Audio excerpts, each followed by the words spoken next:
capitalism, all of the gains in automation, it goes to the owner class. All you have to do is have everyone be an owner, and now suddenly any gain in automation is a gain for everybody. If you grow just one thing, it may not grow as well as if it grows with another thing. A good example of that is called the Three Sisters method of farming. There is definitely multi-apartment buildings or multi-families that do passive design.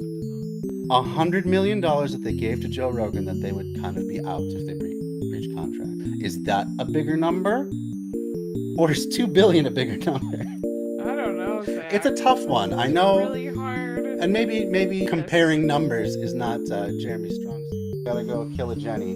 I still don't think you should kill her. I don't think it's a good idea. It's a ghost, dude. Welcome back, everybody, to Bread Theory. So tonight we were unable this last Sunday to do our regular show together. Dan of What's Left in Albany and the Three Left show. So we're doing it tonight instead. We have a unusual Wednesday stream for you, and we got a lot of fun stuff in store. How are you tonight, Dan? Oh, I'm feeling chipper. Although, Chipper. All right. but underneath, I'm super angsty. That's the black shirt. Um, Wow. I'm I'm butting up against some realities at the radio station. Oh, Um, really? well, I'll feel better once I get some underwriting and pay some bills indirectly, I guess. I'm getting some feedback, by the way. Um, Sorry. some echo.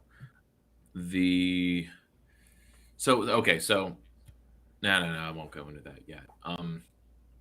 But some frustrating thoughts today because there's, as I've kind of done my wishy-washy thing about leftist strategy, past streams of like, how do you really do something independent of the system when you're with so many people are not where we are as far as how radical we want to go in the anti-establishment Oh, being yeah. communist, let's say. um, Overwhelming number of people, yes. so I'm Unfortunately. split between being purist, right? I have an Hmm. anti-capitalist agenda. I want the radio station I'm facilitating to disrupt capitalist monopoly of information and Hmm. media. Yeah. The stated mission of the nonprofit of which we're a project of is just to do youth arts programming, and the board's putting a lot of effort into starting after school programs, right? And it's a high demand, easily funded. There's lots of grants for it. They're actually going to hire a paid employee to Wow. do the class because to actually have a teacher doing it. Hmm. And I guess I'm just jealous that's like, well, you're not going to pay me to run the station, and it's like you don't think the station's useful enough to get grants, I guess, or there aren't community radio grants, not many of them anyway, not big ones. Well, you can get grants, of course, for this or that, but it just seems like certain things they will put the effort into when it comes to the station, even though we're kind of in their longest running project and we're not going anywhere. Yeah. There's these fighting urges that, like, especially when I have one person who was burned by the board members, the people who own the place. I have him in my ear sometimes, and he'll admit he's totally biased, but it's just like he's kind of right when he says certain things, like they don't listen to reality, they don't want to do things that are real. um but at the same time, it's like they're not doing things that are unreal. And when I can talk to them, it's just that there's the frustrations of they want to review all the content of the station with me, but it's impractical for them to meet with me once a month. Okay. Or Seems. we or I said, okay, let's start this next week, and Yeah. then I call and I don't get anything. I don't get anywhere, and then I'm That's told, oh frustrating. no, we're all too busy. We just couldn't get back to you. Um, they want me to fundraise this way and not the other way, or they're okay with doing both, but it's like it's just this whole, like, there's different audiences, right? I can make a flyer. I made a flyer for Right. our funding drive, and I can explain this drive is for the people who know the station already. All right, we do Hmm. not have to explain that much more, except we need money, we're broke. But they're like, no, no, no, no.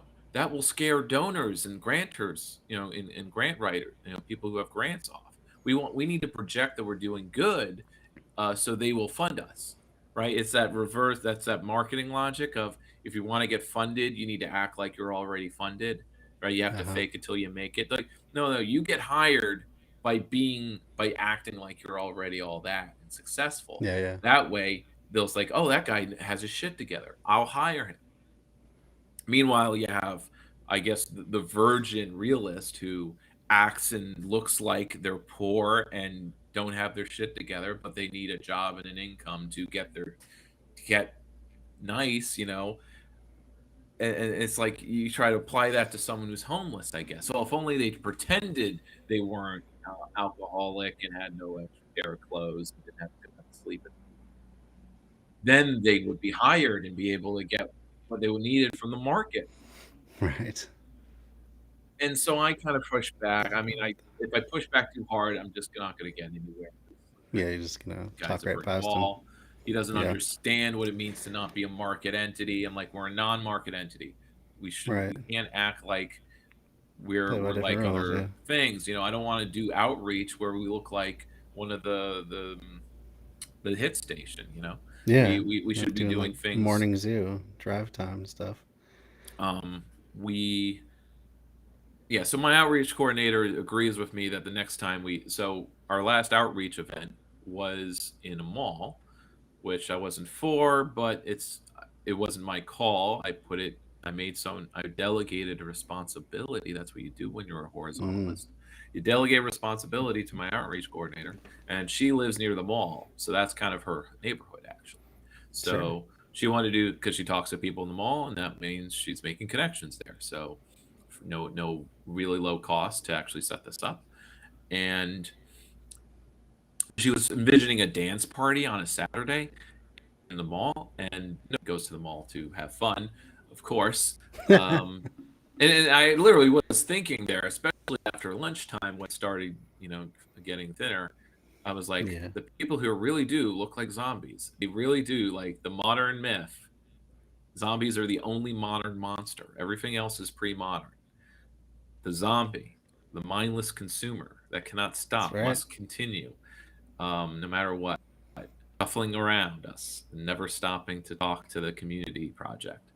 So we didn't get the engagement I would have liked with how many people were there, but I was also told at the end of the day, oh, this was actually a dead day for the mall.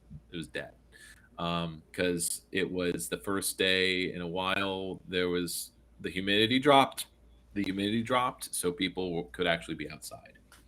So everyone was outside, and I'm like, but then I feel bad because, like, I want to be outside. Why am I here Yeah. in Right. the mall all day? Why are you And hanging out in the mall all day? and it was,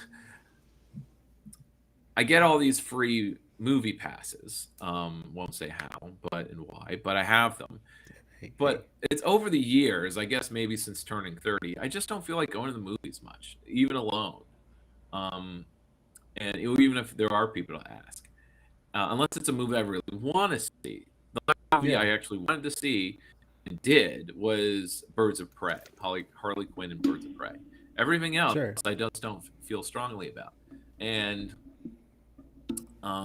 so I had options. I could have seen Barbie. I could have seen, I think Spider-Verse was still Oh, there. that's a pretty good one. And we were done tabling, but I'm tired. I want to go home and eat, or I want to eat and go home.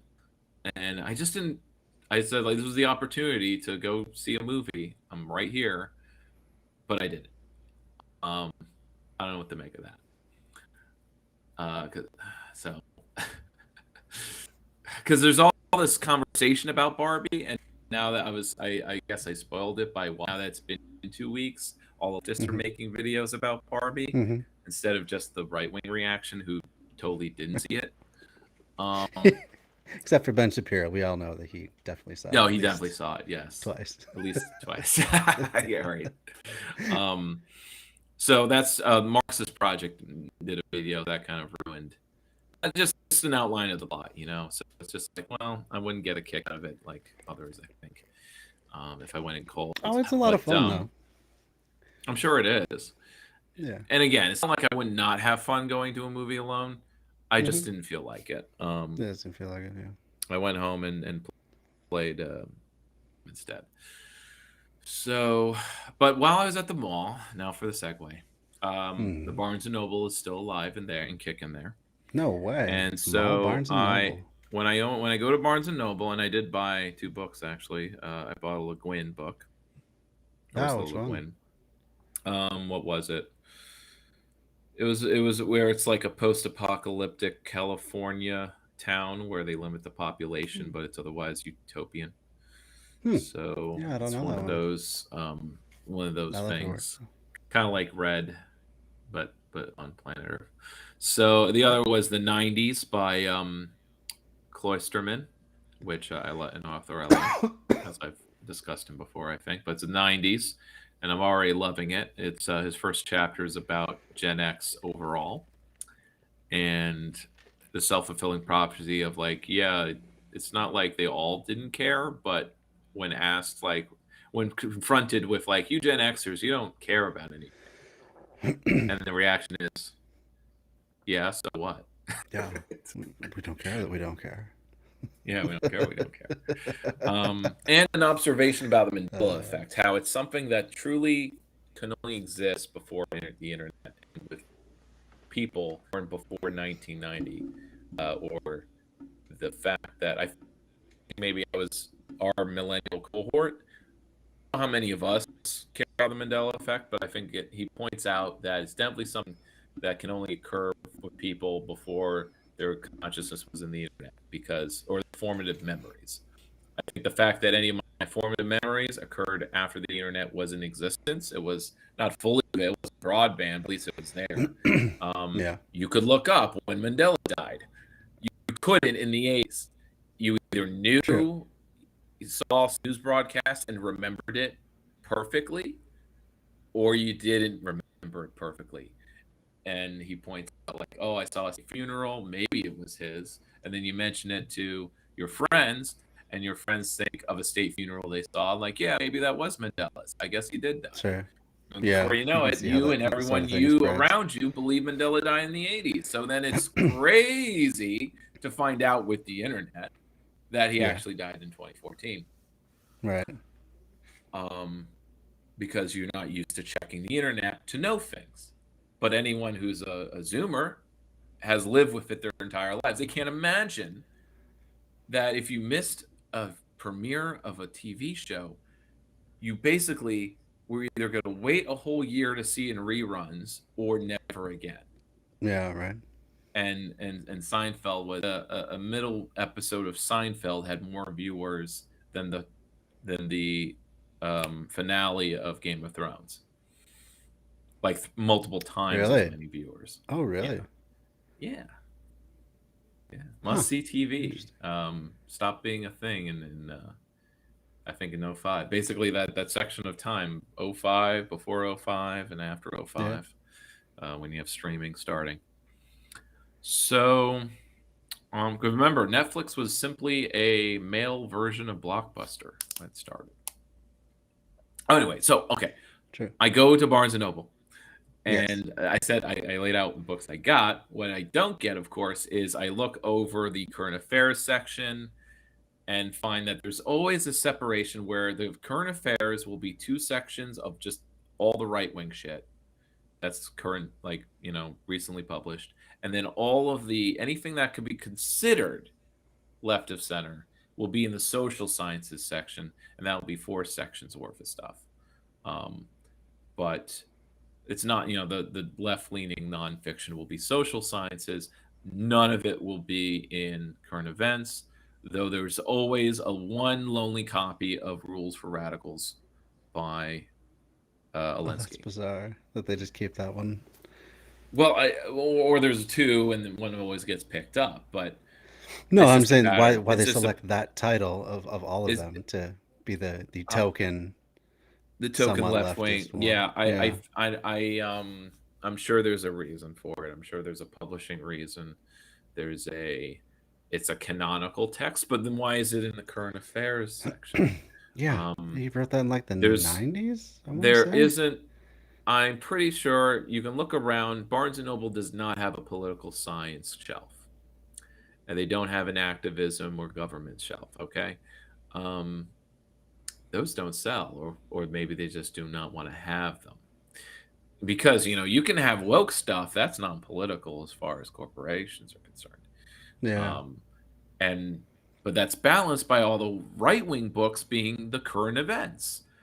It's kind of maddening that you like there would be these clips of like these guys going into Barnes and Noble and looking at the gay stuff, and go like, "Oh, look how woke they are. This Barnes and Noble sucks. They're gay." Um, Spraying their pedophiles, but then they won't turn to their left and see that the current events, the thing where you're supposed, the real reality that isn't just opinion, is all right wingers. So, and that's not satisfying, obviously. But one of the books there that caught my eye because it does have a very simple, bold front is the Anti-Communist Manifesto. It's black. It's got a Hamlin sickle on it. It's published by your standard right wing podcaster, a guy named Jesse Kelly. What a great two first names. Two first names, both of them forgettable. He ran for Congress, don't know when, and he sold RVs. I don't know if he was ever a small business owner, but he's definitely that kind of douchebag, preppy guy. And he's an anti-communist, but I think he's got his peg, Zach. I think he's got his peg. Oh no, he's got a number finally. I flipped through the intro, and he said, like, I stopped in a like I was just skimming the first few pages. His intro. He defines communism in at least the best way a right winger does by just saying a communist believes in abolishing private property. So he didn't follow. At least he's not in the trap of communism when the government does a lot. Yeah. So he's not. He's better than that. But he says no less than at least 5 times that communism is a religion. Of course, they love calling it a religion. 5 times, and it's weird because this guy, he's not coming from an evangelical point of view. I think he's just coming from a neoliberal point of view. Sorry, there's a net. That's okay. It's too small. This one. So I've shared with you too. He's doing his tour, though there aren't that many clips. When I typed in Anti-Communist Manifesto book, I only get like 10 results, and there's 3 where he's on like a Better Fathers podcast, so they talk about families and how communists undermine the families and they attack our institutions. This is not anything new. But apparently he is taking a new tack than other right wingers, because where others kind of just talk about wokeness and corporate communism or whatever they want, just the socialists, he will just say, no, the problem is communists. Communists have taken over. Yep. And we've taken over already. I love it when they just skip to that. Yeah, part. So we'll start with the Bill O'Reilly one, who's Old Man O'Reilly. He really is showing his age finally.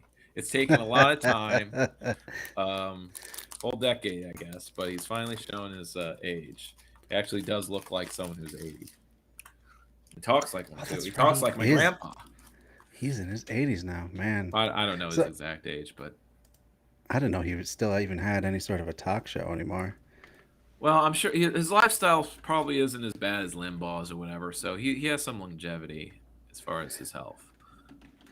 He's not a Jabba the Hutt kind of guy, even though his face was always kind of pimply and greasy, but yeah, that's just TV.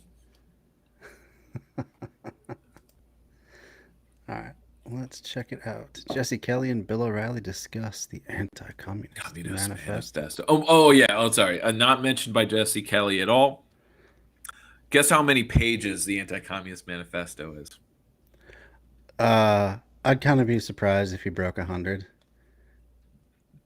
No. You're thinking like it's actually a manifesto. It's 600 Yeah. pages. 600 pages of this? Oh no, 400, I guess. I mean, it is big font. Wow. It's the standard big font, but and really repetitive kind of paragraphing. but Yeah, I mean, you have to be to pad but it it's out not a that much. manifesto. Jeez. It's another right wing book that's It's 400 just a book where he pages. just talks a lot about The communists and how they've all taken his thoughts and how over. great they are. And he lays yeah. out how to resist the not us Let's communists. By the way, he's not talking about us. Communists are well, actually, that's the weird thing.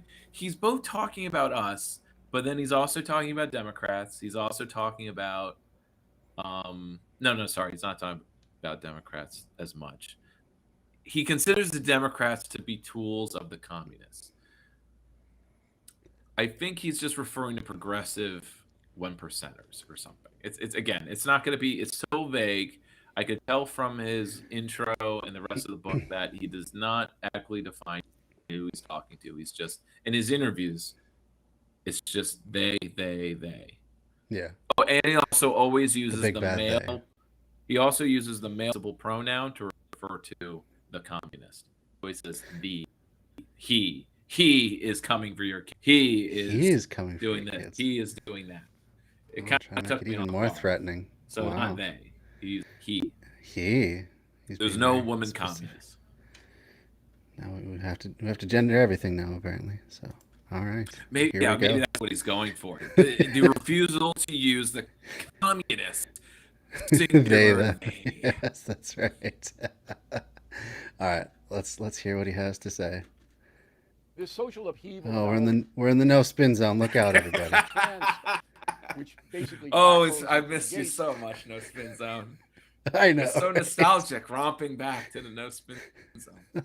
Man, Bill looks sad. He just looks like Zoomers will not understand. Oh, his face just looks like he's been frowning for about the last decade that he hasn't Well, been on there. He kind of looks like he has Tom Hanks' face now. Wow, he really does look like an older Tom Hanks. That's amazing. Especially in his recent role. What's his name? The name of the character he plays. Anyway. Oh yeah, I don't remember. Not I gonna be. remember seeing the previews for it though. But yeah. All right, is causing people to get angry, and sometimes you act out in a way that's not fair. As I said before, a lot of gay people don't like this trans stuff, particularly when it's aimed at kids. I get letters all the time, and I read some.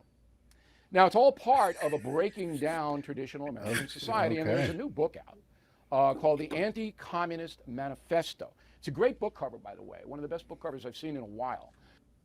Really? I mean, it's pretty basic. Yeah, I mean, it looks like a journal. Even looks like it's like write your own anti-communist. The border spirals. Yeah, it looks like. But I kind of like it. It's basic, right? It doesn't offend the eyes, and it also doesn't. It also doesn't stand out or much, anything. but it doesn't. Well, it stood out on the shelf at Barnes and Noble. Did it really? It did. I mean, it must just have the right sheen to it, or something. I mean, I guess when I see a hammer and sickle on a book in Barnes and Noble, I'm like, what's this? Well, that's funny. Also, the hammer and sickle's doing all the work for him, huh? Maybe. Imagine that. It does shock people. I mean, when I or anyone else says, yes, I'm a literal communist, it really does shock the sensibilities of anyone over 30. That's for sure. Or 35 maybe, but whatever. Anyone born before, well, again, if you're a kid when the Berlin Wall fell, yeah, that's where you're in the age group to not be offended at communists. Yeah, and any kid who grew up during the Cold War and like had that be their is going to be it's going to be offended. Yeah, because I mean the major theme, like we've discussed, this is we have if something is bad. Well, the thing I was told that was really bad when I was a kid is communism. So if there's anything bad, it's got to be communist. It's got to be. Or that's my conclusion. It's communism. It can't be anything else. So there's nothing else that's bad. That's what I get from this guy when he keeps saying it's a religion and whatnot. The religion, you'll hear it. You'll hear him. All right, I'll stop interrupting. All right, just quick side theory. I think that's why the term woke has gained so much currency, is because the old Red Scare easy label of anything you don't like as being bad would just be communist before, but that just doesn't hold the same social currency. So they had to come up with a new word. So now it's woke. Well, I get a little frustrated with how to react to the double bind or the no-win situation where you'll have a well-meaning liberal say, well, like, just use a new word. I'm like, Yeah. well, if I use a new word, then I'm just sense. going to say things that are identifiable. So it's going to look fake, like I'm hiding behind a new word. As Yeah, the no, right it's says. the hidden The Marxism. right would be correct. I'm hiding behind a new word Yeah. instead of saying what I really am. But then if we Uh-huh. say what we really are, oh no, we're branding ourselves wrong. Yeah. And then also, whatever that new word is, that's just what they'll use when woke doesn't scare the people to the voting booths as much. So, But I think what the you liberal know, is saying is, if you say you're communist, I can't empathize with you at all. I can't be associated with you because of my social training. If you use a Yeah. new word, I guess I could see myself being aligned with your movement. Even though that's not what happens, which is why I think more of us, No, it's not. especially the tanky variety, are just embracing. We embrace these things. Yeah, We're saying, right. yeah, you're not going to join us either way, so we're just going to Right. be honest and Right. and freak out the squares. It's our version of growing our hair long. You grew your hair Right. out long, and it didn't change anything socially. Excuse me, Right. it didn't. Now you can go to work with long hair, I guess. You can be a corporate Mhm. drone with long hair. That's right. Thanks. Gee whiz, thanks. Yeah. Real I social say revolution right there. sarcastically. No, yeah. I picked up on that. Like fair All right, enough. let's keep going. It's by Jesse Kelly. You may know him. He's on the First TV along with me. He does a nationally syndicated radio program, The Jesse Kelly Show. And I think it took them like 5 days to come up with that title, but I'm not sure, Kelly. The Jesse Kelly Show, is that widely debated? Even O'Reilly's roasting him over his boring name. You know, Bill, it's actually funny. He Initially, gives the when same I got answer that every spot- time. Every Why host is he- has actually started the conversation with this, actually. Really? Every other host. Yeah. Same script. Huh? And so he gets to make the same joke that he's an egotistical asshole. And they laugh Wow. at that. It's a way of self being deprecating, but like you're not. Yeah, not really. Yeah, it doesn't really say anything ultimately. Yeah. Yeah. the nationally syndicated radio spot. Yeah. They wanted to call it something else. It was something, I forget, America Now or America First or something. And I thought, well, that's kind of confusing. Plus, I'm so arrogant that I just really wanted it to mainly focus on me and be Yeah, about me. Bill. so I'm the same way. The O'Reilly factor. Now, the No Spin News, where you're on now, it's a little bit different, but everybody knows I run that operation. So I'm reading your book, and it's essentially about a communist movement that you believe is well underway in this country. God, he looks like the unholy love child of Charlie Kirk and Donald Trump Jr. Yeah. They all look the same to me, right? They all look He's the got like same. that sad hobo clown sort of beard. August. No. The term is august clown. August. Oh, August clown. Okay. And then the Know your gigantic clowns, Zach. Know your forehead clowns. which makes his face look really small. I don't think it makes it look small. It just makes him look like the receding hairline, like mine. I mean, he has the same hair I do. All Did you right. say my face looks small? No, I It don't. could. For some reason. From a certain angle, I mean, I do have a big forehead.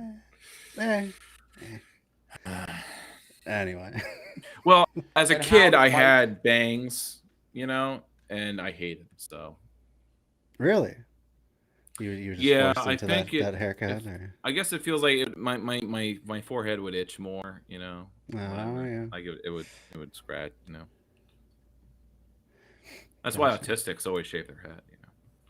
Oh, interesting. Yeah, I guess that would be a sensory thing. Against that, the Anti-Communist Manifesto. But I'm still unclear about who exactly you feel is communist. So is President Biden a communist in your opinion? Well, it depends on how you want me to answer that question. No, I want you to Like, what's your opinion? Depends on how. That, No. do you want me to say yes or do you want me to say no? I know. Well, this is where Bill is actually, a point for Bill. He gets one. by going like, no, I want you to answer it yes or no. Yeah. Like, what Do do you Biden's a actually mean? communist? Define your what do you want me terms, to answer? sir. Yeah. You'll hold The answer is by your point of view. Is Biden a communist? Of course he is. Now, he Oh, may okay. not be one of the ones that's doing the thinking. Of course he's not one of the ones that's doing the thinking. I think everyone can agree on that. But if 10 guys are sitting in front of me with ball bats and one guy wants to beat me to death with it and 2 of the guys don't really want to, but they'll go along with the group if everyone else does it really matter to me that it wasn't their idea and they don't really want to feel like it? Okay, No, but Joe let's- Biden he is. Let's stay specifically. You rightly define early in the book, the Anti-Communist Manifesto, what communist is. It's people who support the abolition of private property, that no private property should exist. That's what Karl Marx and Engels and Stalin and Castro, Mao, no private property. You have no power as a human being. The state tells Oh, he's so close. I'm surprised he even got to the no private property part, but of course not distinguishing between private property and personal property, of course. Besides that, the whole like, without private property, you have no other rights. Right. Kind of thing. It's the only thing you have as a human being. Because it's negative rights, is one. Yeah. Yeah. I will need to dig it up. Let's keep watching, and maybe I'll try bringing it up. tells you what to do. That's communist. Now, Biden doesn't believe that, does he? That's not communism. That was the original definition they sold to people. That's not, as I lay out in the book, the actual way it works out. Oh. Communism has nothing to do with nationalization of this or the government telling Oh, you it this or doesn't, huh? government telling you that. Communism is simply the religion of the malcontent bill. That's why in the Soviet Union, they went after the urban poor. They told the Chinese, when the Chinese communists were coming up, they said, hey, focus on the urban poor. And Mao and the Chinese said, no, that's stupid. We don't have malcontented urban poor here in China. We have malcontented rural poor here in China. So that's where we go. They took on a different form in Cambodia. They try to do the same thing here, focusing on. So he the understands how workers. you apply Marxism differently in each in your situation. Yeah, That's kind of smart, isn't it? I was kind of taken aback actually. Yeah. But again, that's what makes him like us. He's taking a little bit more, like, how the rhetoric works. You take one thing that's true and then you extrapolate like that little bullshit. kernel of truth. So he's taking something else that's true. You apply Marxism based on your situation, and then he's twisting that into how, well, actually, communists don't stand on they don't have principles because they change their theory based on where they are. Like, it makes it an insidious thing, right? Yeah, it's like, or a bad thing. what he keeps saying the discontented, Yes. the malcontents. Malcontent. But then No, he's not talking about discontent. Malcontent. the malcontent. Malcontent is always Excuse me. used in the context of like they are not, they're sad, or they're angry, but like they may not have a physical A reason. legitimate reason. Yeah. Yeah. They're it's just a matter of looking for legitimacy. reasons. But then Yeah. he's also applying it to every poor group in each country. And it's like, shouldn't they maybe have a reason to not like the system that has caused them to be poor? But I'm sure he's going to say like, They have well, freedom. it's their own fault in the Yeah, first it's their place. own fault. Exactly. It's always your Yeah. own fault that you're poor, even when you're in a feudalistic yeah. society like interwar China. So Right. again, like, what do you think the peasants should have been doing then? There's Starting small businesses. dancing jigs to the No. words. They should have started small businesses. Yeah, that's right. That's their ticket. They out of grow that their bourgeoisie, and then they would field. displace the warlords. Yeah, well, man, opportunity lost there, I guess. Everyone in China could have been happy as they are in the U.S. We don't have any malcontents here, I'm sure. No, we do. That's, of course, the communists. We're here. The communists are here, and they're using the current malcontents, which aren't the working poor. We tried that already in the. Let's keep going. Okay. This is where I feel like that he has a little bit of a point, actually. Okay. Living here just never caught a hold. But Like in the the 60s and original 70s, they switched. in the original Not communist for us, Well, but for like liberal left, the lib left. And he just glossed over like slavery, the entire Gilded Age, a lot of times where it wasn't really that great, and there wasn't a really great standard of living. So to say He's that that's the he's reason that focused on the communism now. ever, yeah, No, but, like, history started in the 20th century, Zach. I There was guess no so. history I before guess that. so. It was you can't know anything, I suppose to You make this can't know- definition work, then Were you that must be the you case. there, Zach? I was not there. Yes, I'm just going. So I'm just taking it as an article of faith because historians have told me about what has happened you before, got to use the I guess. Bible to know what happened before 1920. Yeah. Okay. So private property is abolished. So you're expanding that, I think, in your analysis of the problem of communism. Am I right there? Yes and no. I'm not expanding it. They did. It never took that form. It never took that form originally. That's how they sold it. All communism's based on deception. Of course, we're going to help the workers and make things equal, and of course that. But it never once took on the form that even Marx envisioned it would take on. It just Really? Yes and no. Yeah. And when I looked up this video, I also got. Oh, sorry, you're talking to. Sorry. Yeah, I'm always having internet problems. I don't think I've had an interruption though. Actually, been. Yeah. So I Hello. There was also YouTube. Oh, yes. Zen. I just want to quickly say hello to Trisha, to Zen, motherfucker. Man, it has been a while. I've missed you. How are you doing? I mean, are you in a place with stable internet finally? Be great to have you back on the show sometime soon. Video audio is really low. Okay, I'll try and bump it up then a little bit. Thanks for letting me know. It's halfway. That's why. Yeah, that must be it. So, if you look up this schmooge, there'll be videos of a quick animated version of the manifesto, which is actually pretty good. A 10-minute summary, and they made like a 2-minute like quick animation version because it is a short piece, and it just breaks down the 3 parts. Part 1 is the situation, the outline of class struggle, history of humanity as a history of class struggle. Part 2 is crisis is inevitable because of the forces of how capitalism works. And then part 3 is a workers' government will will do what is best for them, which is a communism, which is an economy based on access and not the creation of value, or instead of profit, but access. That is what makes something communist, that there is access to what is produced.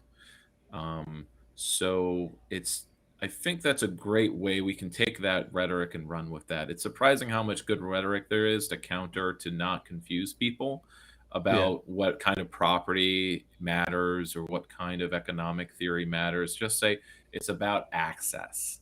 It's about access. If we produce things, people should be able to access them. And if you want to draw lines based on access, based on merit, and then it's like, okay, who do you think merits access? Does a disabled person not merit access? Does does this person, does a child, so it's universal access. So it's not like you're not going to get any access or you have to work harder, because that's where the resentment comes in. And that's why, well, maybe we'll get to it, but a guy, Aaron Bastani, and he gave a TED talk, and he says, like, yes, I'm a communist, and I'm for universal basic services. That's a pretty good communist program for the 21st century. Not that we're out to abolish private property and take everything out of the market and decommodify that, but we decommodify the 4 basic services of healthcare, housing, transit, and education. We decommodify those, and I think we'll let capitalism have the rest, because that changes everything else. Basically, it does. And of course, that's what the capitalists will understand. They won't be able to exploit people to sell shoes if people are not, if housing provided. But that's what that's the program. It's a big program for sure. But I think better than a Green New Deal rhetoric or anything like that. I think to have our own set of rhetoric, so we're not borrowing from the past, to say the universal basic services.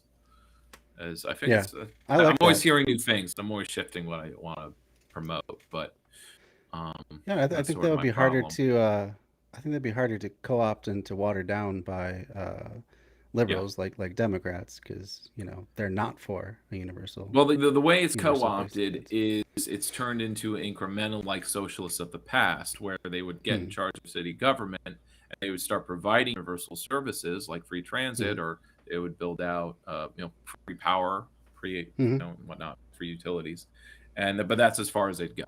And so those were established. So that's why Green Bay and others have their positives. But it didn't continue. It didn't get the chance to continue because their power base was subject to change based on greater economic forces like the Depression or the war. So we got to think about that when we're doing our political strategy too, I guess.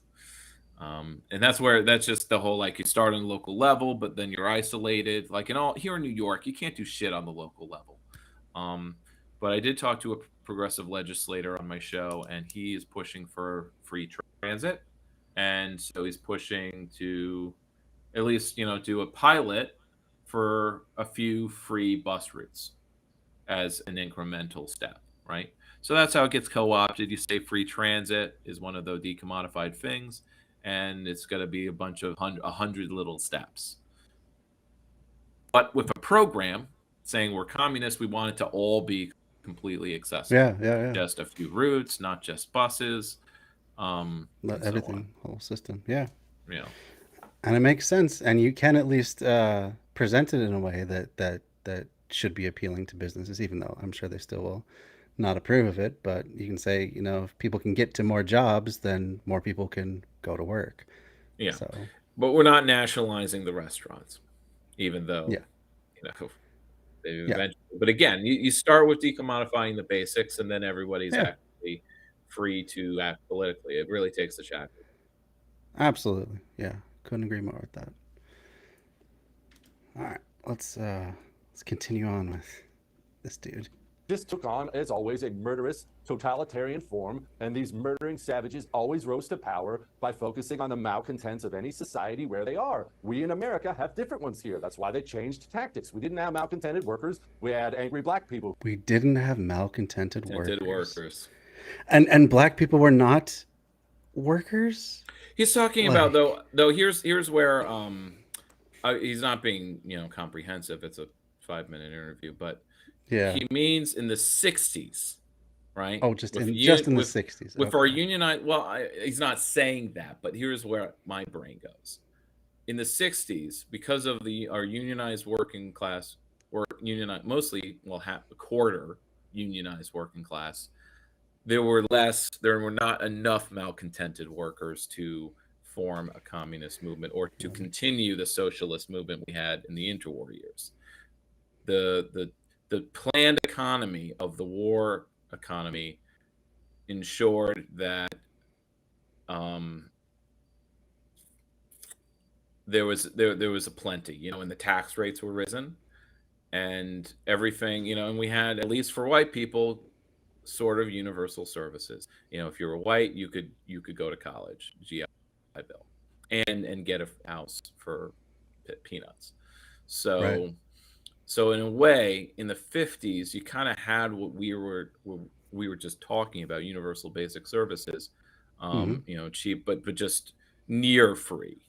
Cheap car, cheap house in the suburbs, cheap education, but only if you're white or a GI. But a lot of people served, right?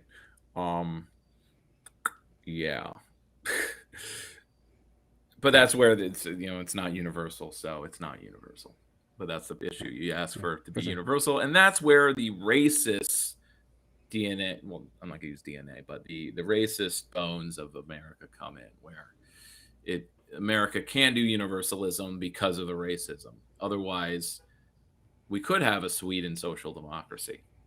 At least that's what the right says. Oh, we could provide for everyone, but we're not homogeneous enough. I hate how that gets in the way. Oh, yeah, stupid. So stupid. Yeah.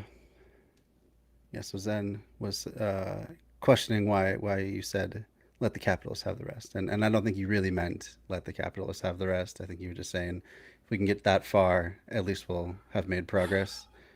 And it's also not rhetoric. We're not selling it like give us this half of the economy and you can have the other. We're not Right. negotiating on equal terms.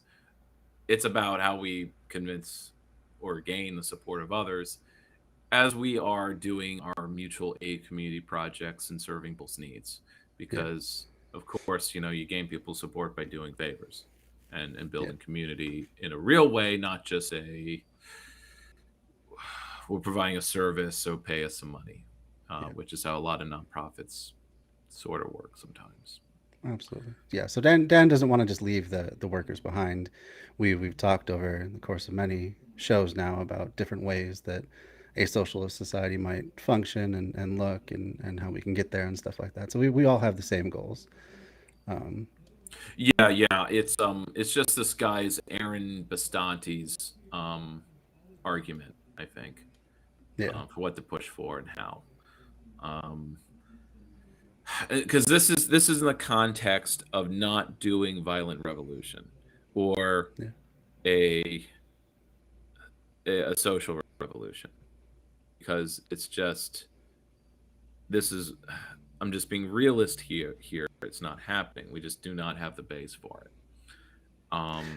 We have to convince. As much as I try to remember build one, when it comes to actually working with people in doing these community projects, building up some kind of base, I'm just encountering all the different types of ideologies, or I mean, there's a certain amount to deal with there to work with, but we're not all on the same page. We don't have the same political education, or none at all. Some who do, but like the one guy at my station, he's a constitutionalist. He just goes on and on and on about the Constitution, and you gotta follow the law. It's how we got our rights we have now.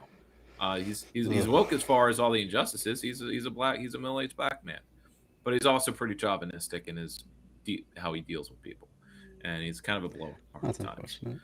He our latest conversation when he asked me, just a small talk version, what do you think about Trump? And are you surprised by what's happening? And I'm like, no, not really. I'm not surprised by anything, because I'm well informed. I know how to expect things, and I say something to the effect of like democracy. Oh, it's not really, they don't care about democracy. Like, well, yeah, you left, don't really care about democracy, right? I think he's just trying to get a rise out of me or something. He doesn't. I basically calmly explain what democracy means to a communist. But But I mean, who knows where he's choosing coming from between. With that statement. He's a moderate Dem on one side, but he's well educated. Like he knows kind of what's bullshit and what isn't. It's kind of weird. Anyway. Interesting. All right, let's continue on. Who are being mistreated. We have angry gays. We have angry feminists, because feminists are always freaking angry. We have angry climate change people who think your SUV's burning down the planet. They're malcontented. They're bitter. They want to burn the place down. People like, not Joe Biden, but the Klaus Schwabs of the world, the Bill Gateses of the world, Jeff Bezos, the commies. Wow. Bezos and Gates, the famous Schwab. You mentioned Schwab more than the others. He always mentions Schwab. So. He's another billionaire. He's leader of the Economic Forum. His name came up again with the World Economic Forum. I see. They're communists. Famous communists. Because they mentioned the common good, I guess, a few times, and yeah, that's it. Yeah, and they think they know better, and they're bad, and I don't like them. Well, they certainly do think they know better, and they think that because they have so they can't be so capitalists. Because I'm a capitalist and got good. They can just reshape the world as they see fit. So, yeah, if you're going to start with a bad faith definition of the way communism goes, I guess you could shove them into it. Well, you could take if you take a really extreme position of like any government regulation is like the government saying that property isn't yours. So it's like any government oversight is communism. It's like he is doing. I mean, kind of is doing then. Communism is when government does things, because when it does, it's basically saying that your land is not really your land. It's on loan to you by the government as long as you're paying taxes. Because it is being protected by the National Army. So in many, it's how feudalism worked, and we're just an outgrow from it. I guess so. All right. Biden. They know they can use those malcontents. They can use their anger to get power and burn down the country they hate. That's I all see it it. is. I see it. So, but they got billions of dollars. Why would they need to ever burn down the country to shape it the way they want? They already do that around the world, you know. I guess we have to buy his book and read it. Oh, I guess we Maybe will. we could do a theory stream where we read a chapter by I chapter. am not doing 400 pages of this crap, but maybe we could skim it. A chat, maybe. Yeah. Well, he has a college chapter. He has this and that chapter. More of a totalitarian movement than a doctrinaire communist movement. These people that you've just mentioned all have one thing in common. They don't have confidence that we, the people, will make right decisions. They think we're a bad country from the jump. We've always been racist. We've always persecuted people. But they're not property driven as much as they don't want freedom. And they're wrong. Freedom apparently. is what they're They're wrong in that. They're wrong in that. Yeah, so what is Bill arguing there? after.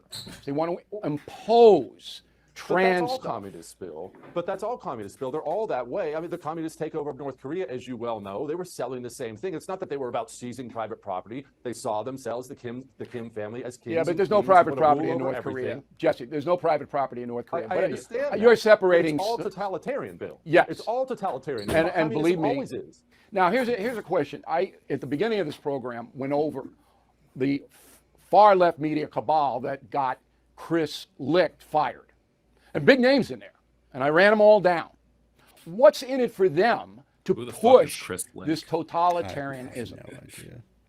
The same thing that's always in it, Bill. Power and money is what's in it for them because they always believe, all of them do. They always believe the street communists, the Antifa, the street trash, all the way up to the Bezos, they all have convinced themselves that they will be the ones sitting at the seat of power when all the chairs have stopped being filled after the music stops. They always convince themselves, if I burn down enough, if I help this guy burn down enough, But if Bezos I already destroy has enough, power. in the And he didn't have to burn anything Yeah, down. right? He Funny has about some that. of, yeah, these are some of the most powerful men in the world. And like the idea that they're Maybe he's just being on a quest. metaphorical. Because I didn't know Bezos funds trans activism or something. You know?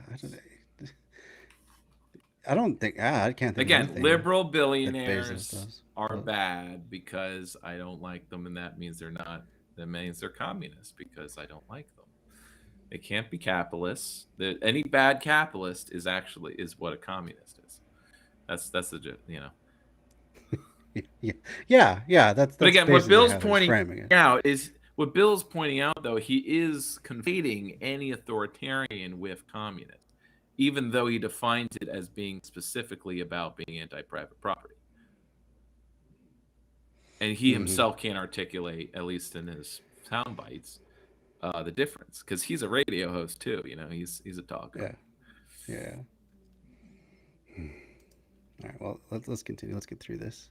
end, I will get all the things I've wanted that guy has. What do these people not have at their fingertips that they want so badly? I just don't get it. It's so Mind control. mind control, and they It's basically not- have it's- mind control. It's not enough to control us financially, Zach. They have to also control us mentally. But they do. There's so many. There's like throngs of people that will just carry the water for them, no matter what they do, no matter what decision they make. They already have plenty of people enthralled in the idea that they are somehow great, beneficent overlords that deserve to be able to shape the world however they see fit. So Zach, and talking to Zen, we know that we're making fun of these right-wing propagandists. Yeah. We know they don't understand, or they purposely don't understand. They're propagandists. We're making fun of their propaganda. So let's try to focus on that side of it, Zach, for any potential audience. Not that we need to nitpick their theory, Right. Just, their analysis. I want to understand how these people think, and I mean, other than just grifting to sell a book. This caught my eye because it's the latest in the right-wing propaganda, and it might filter. We might be getting ahead of the curve and how it filters out to the rest.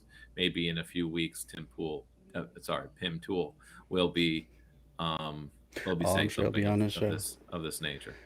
He'll probably have him on his show. Oh, and yeah, right, he'll yeah. be pushed back, not at all, and then Why would he? claim how centrist He believes the exact same things. I mean, Yeah, it's not pretty like- much. Well, But I mean, he's he a would if he believed anything. Tim I guess Tool's a neither of moderate. these guys. Yeah, would but he is a moderate. believe anything. So Yeah. But he will agree with Moderate everything he means says. no. Yeah, So right. And I'll punish my enemies and it'll work out fine. But actually, that's the only good part about communism, Bill, is in the end, it ends up eating all of them. They'll all burn in the end. Everyone goes down. Well, either alive or dead. Final question for you. Joe Biden's the farthest left president we've ever had. He makes Obama look like Barry Goldwater. If you really understand what Biden Jesus Christ. enables, the kind of thinking he enables, just the border alone, just that alone is so insane. But I don't believe that Joe Biden has any clue about what he is doing and what it is going to lead to. Am I wrong? No, you're not wrong. He's a useful idiot. Susan Rice is the thinking. Brian Deese is the thinking. You know all these names, Bill. All these commies who were around, they're all Barack Obama's people. Now there's no more Susan Barack Obama Rice, to say, hey, noted slow down on communist. that. Hey, that looks Yeah. bad. You have this doddering old fool as commander-in-chief who doesn't have the reins held back on any of these people. He's a useful idiot, as most communists are. All right, are you supporting Trump or are you keeping an open mind in the GOP? I don't care either way. I like Trump a lot. I like DeSantis a lot. Trump's public comments about the COVID stuff rub me the wrong way right now, but I'm voting for either of them if they're the nominee, that's for sure. We got to stop this madness. All right. The book is Gotta stop the madness. The Anti-Communist Manifesto. remember, voting Republican. I really and like the cover. stops the Did you design madness. that? Yes, it stops the Because as we madness. know, when Trump was president for 4 We had years, zero madness.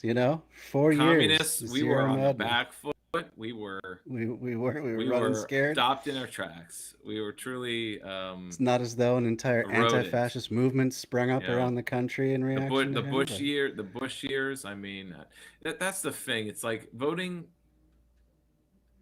Again, all they offer. Well, again, no, it's more than that. So his book, as far as I could tell from looking at the chapter names, is that his antidote is just do culture war. Just keep doing culture war. basically, because they so don't that's have why- any other ideas. That's why when it's not that they don't have ideas, it's that they just can't offer anything else. When everyone's problems is capitalism, you have to propose something else. That's why Tim Pool's the way he is, that all he believes is that he's a capitalist and he's making money. He believes he's a millionaire, and that's a true that's a true belief. So that's sort of the whole well, I have mine, and that's what you don't. So obviously, I'm doing something right, and that's all I that did it matters. right, and you guys are doing it wrong, and now you're just I'm a success. jealous of me. Yeah, exactly. That's all it comes down to. You wish you had a skate ramp in your basement.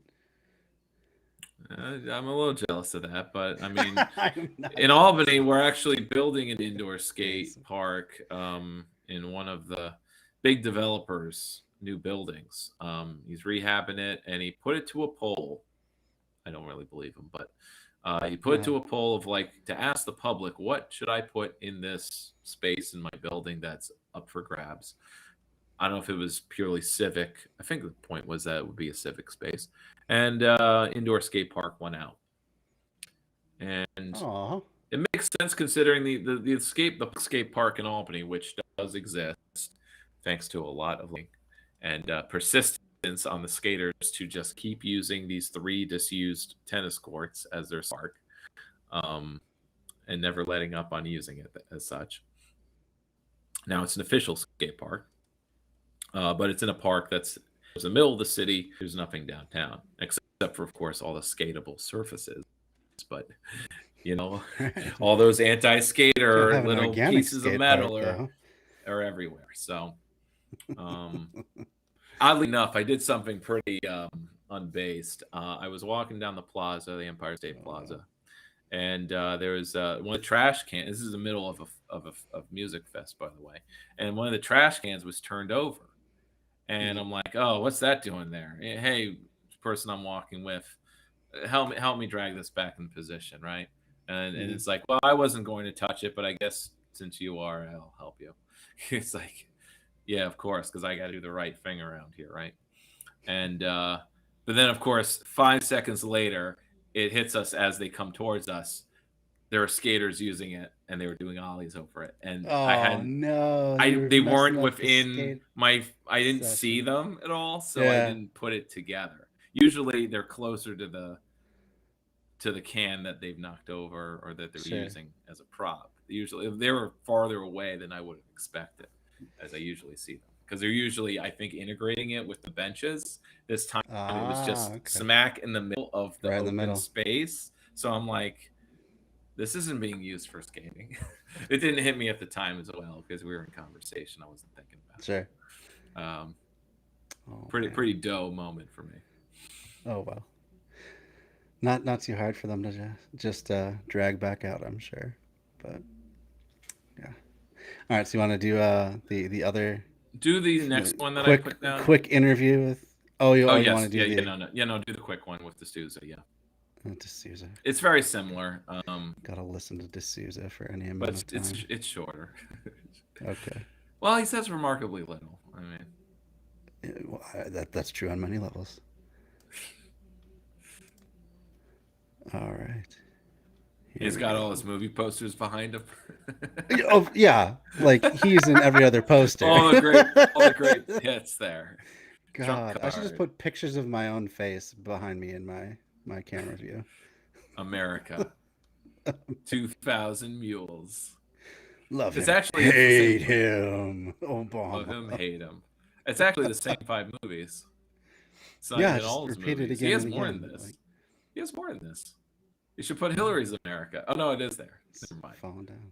Oh, actually, I guess he's all his movies. He just Oh, doesn't that's have enough. the He Lady just Liberty. doesn't have one. enough to fill up the whole wall. Why don't you just make them bigger? Whatever. I don't know. Yeah. Okay. Are we really? Let's- Is this the level we're I'm not resorting going to? to dissect it that far. What are we nitpicking teachers watching Owl I guess House? You know, we're gonna nitpick a little thing. All right, let's go. Guys, I'd like to welcome to the podcast author and podcaster Jesse Kelly. He's a veteran, former congressional candidate. He hosts the Jesse Kelly Show on Premiere Network. Also, I'm Right with Jesse Kelly on The First. I'm and Right, we're going to talk okay. about his new book. It's called The Anti-Communist title's Manifesto. insufferable. A great title. Jesse, welcome to the podcast.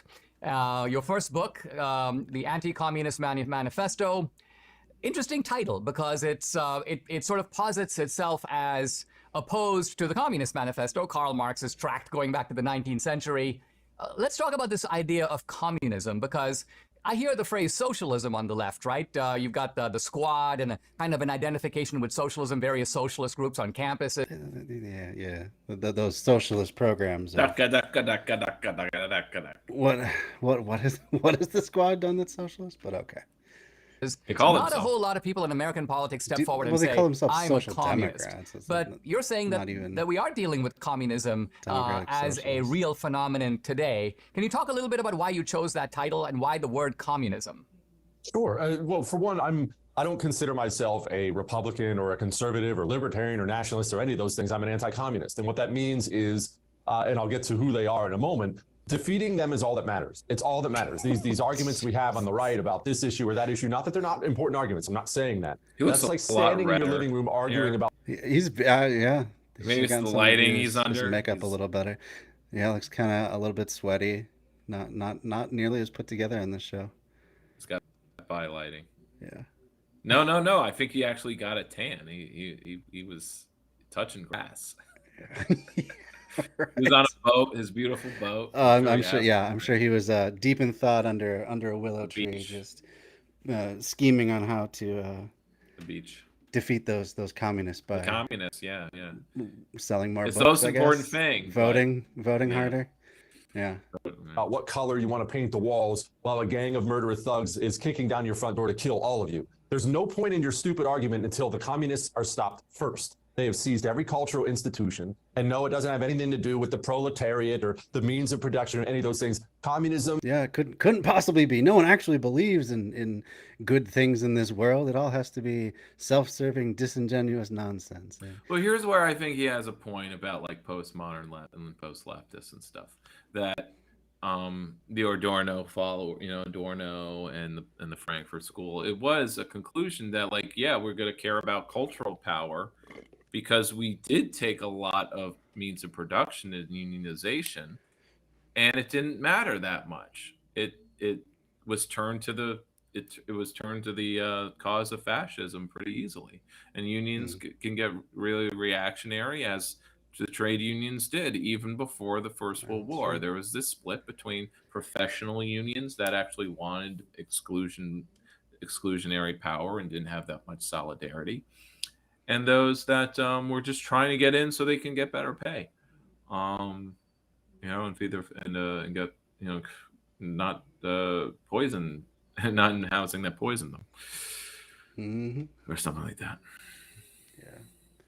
Yeah, and they never did end up. So I'm just saying the left adapted, at least in America and Well, in Eurocommunism, the adaptation was just let's all be parliamentarians and be incremental.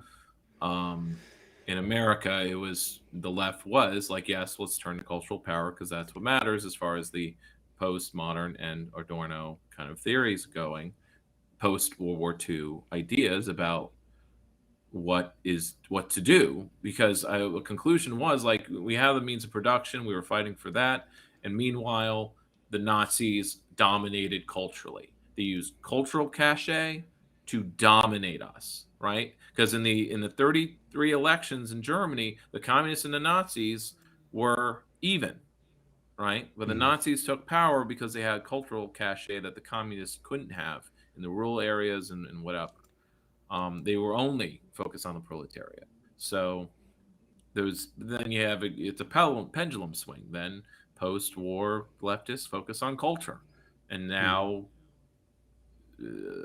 generations later, we're left with lefty ideas being culturally important and pervasive. But now the means of production are still very much corporate and capitalist, and so you get this confusion about we have cultural power, but we don't have anything else. So just as before, we had material power. No. We had some material power, but nothing else. The schools, it's almost like because of our limits, we can only focus on one institution at a time. And that's, of course, to our detriment, because a revolution means take everything. Which is how everything, all at once, actual existing socialism did. But again, they as a government could only focus on one thing at a time. And that's why it took decades and decades to develop anything. Meanwhile, life continues, and people is like, why is only this being fixed? Why? Oh, I'm literate now, but there's no industry. Or there's industry, but only the ballet is getting funded. Definitely. All right. Is the religion of the malcontent. That's all communism is. That's why it's taken different forms in every country it's ever been. It was the urban poor in the Soviet Union, and China was the rural poor. And I would like to know if this guy thinks that like capitalism is the best we can ever hope for, and anyone that doesn't like it really is just a malcontent. I wonder how much he actually believes. I suppose we have to listen to his radio show. I'm right. Yeah, I don't know, with Jesse K. It just sounds like the worst show imaginable. I assume that is his take, because a lot of AM or right-wing radio is they'll have a throwaway populist line, or like things are tough, but they're tough because of those damn Democrats. Everything would be fine if those lefties just stayed out of the way, shut up, and went back in the closet. There's that's reactionaryism. Yeah. Things would be fine if things were mine the way I expect them to be. Right.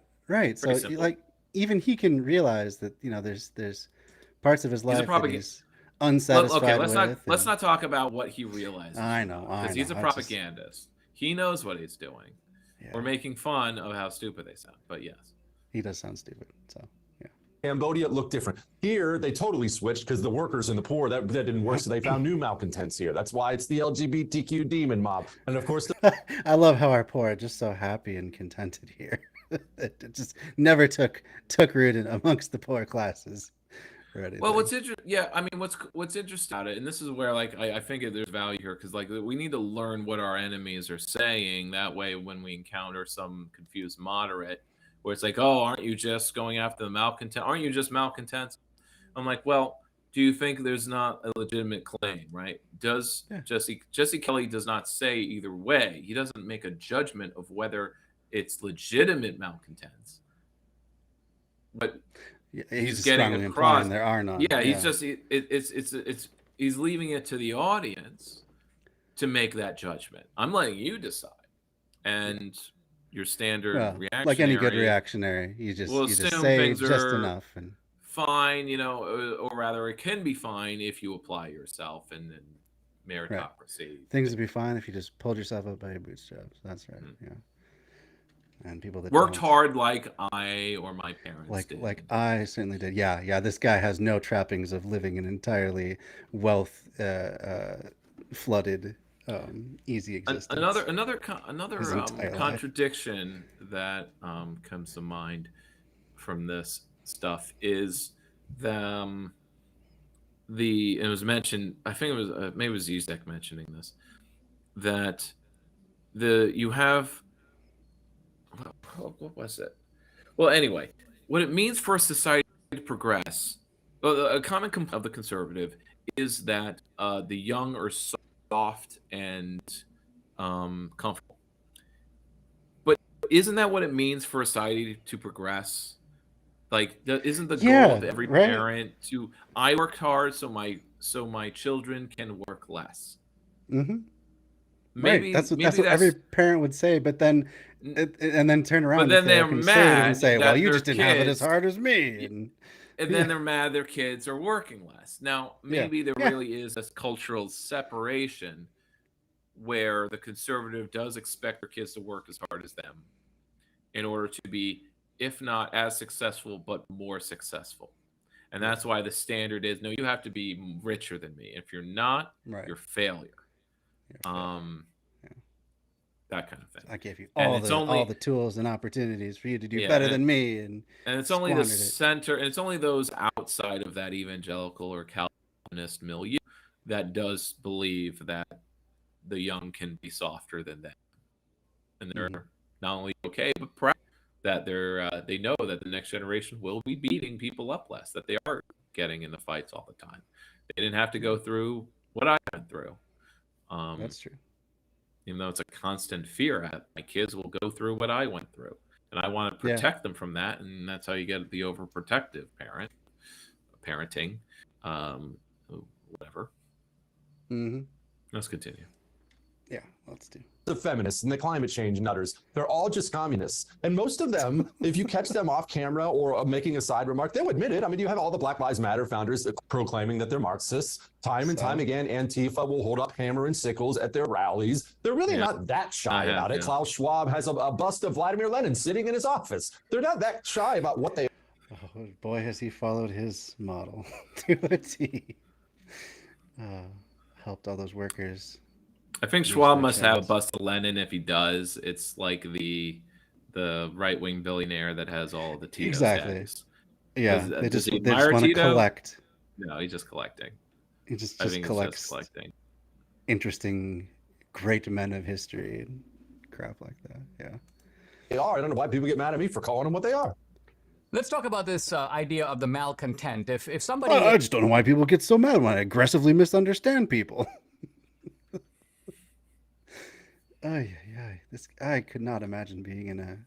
He'll only admit that he's an arrogant prick. Yeah.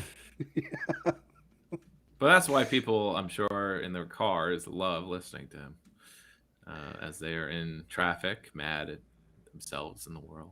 Yeah. Falling down. Get an outlet. Yeah.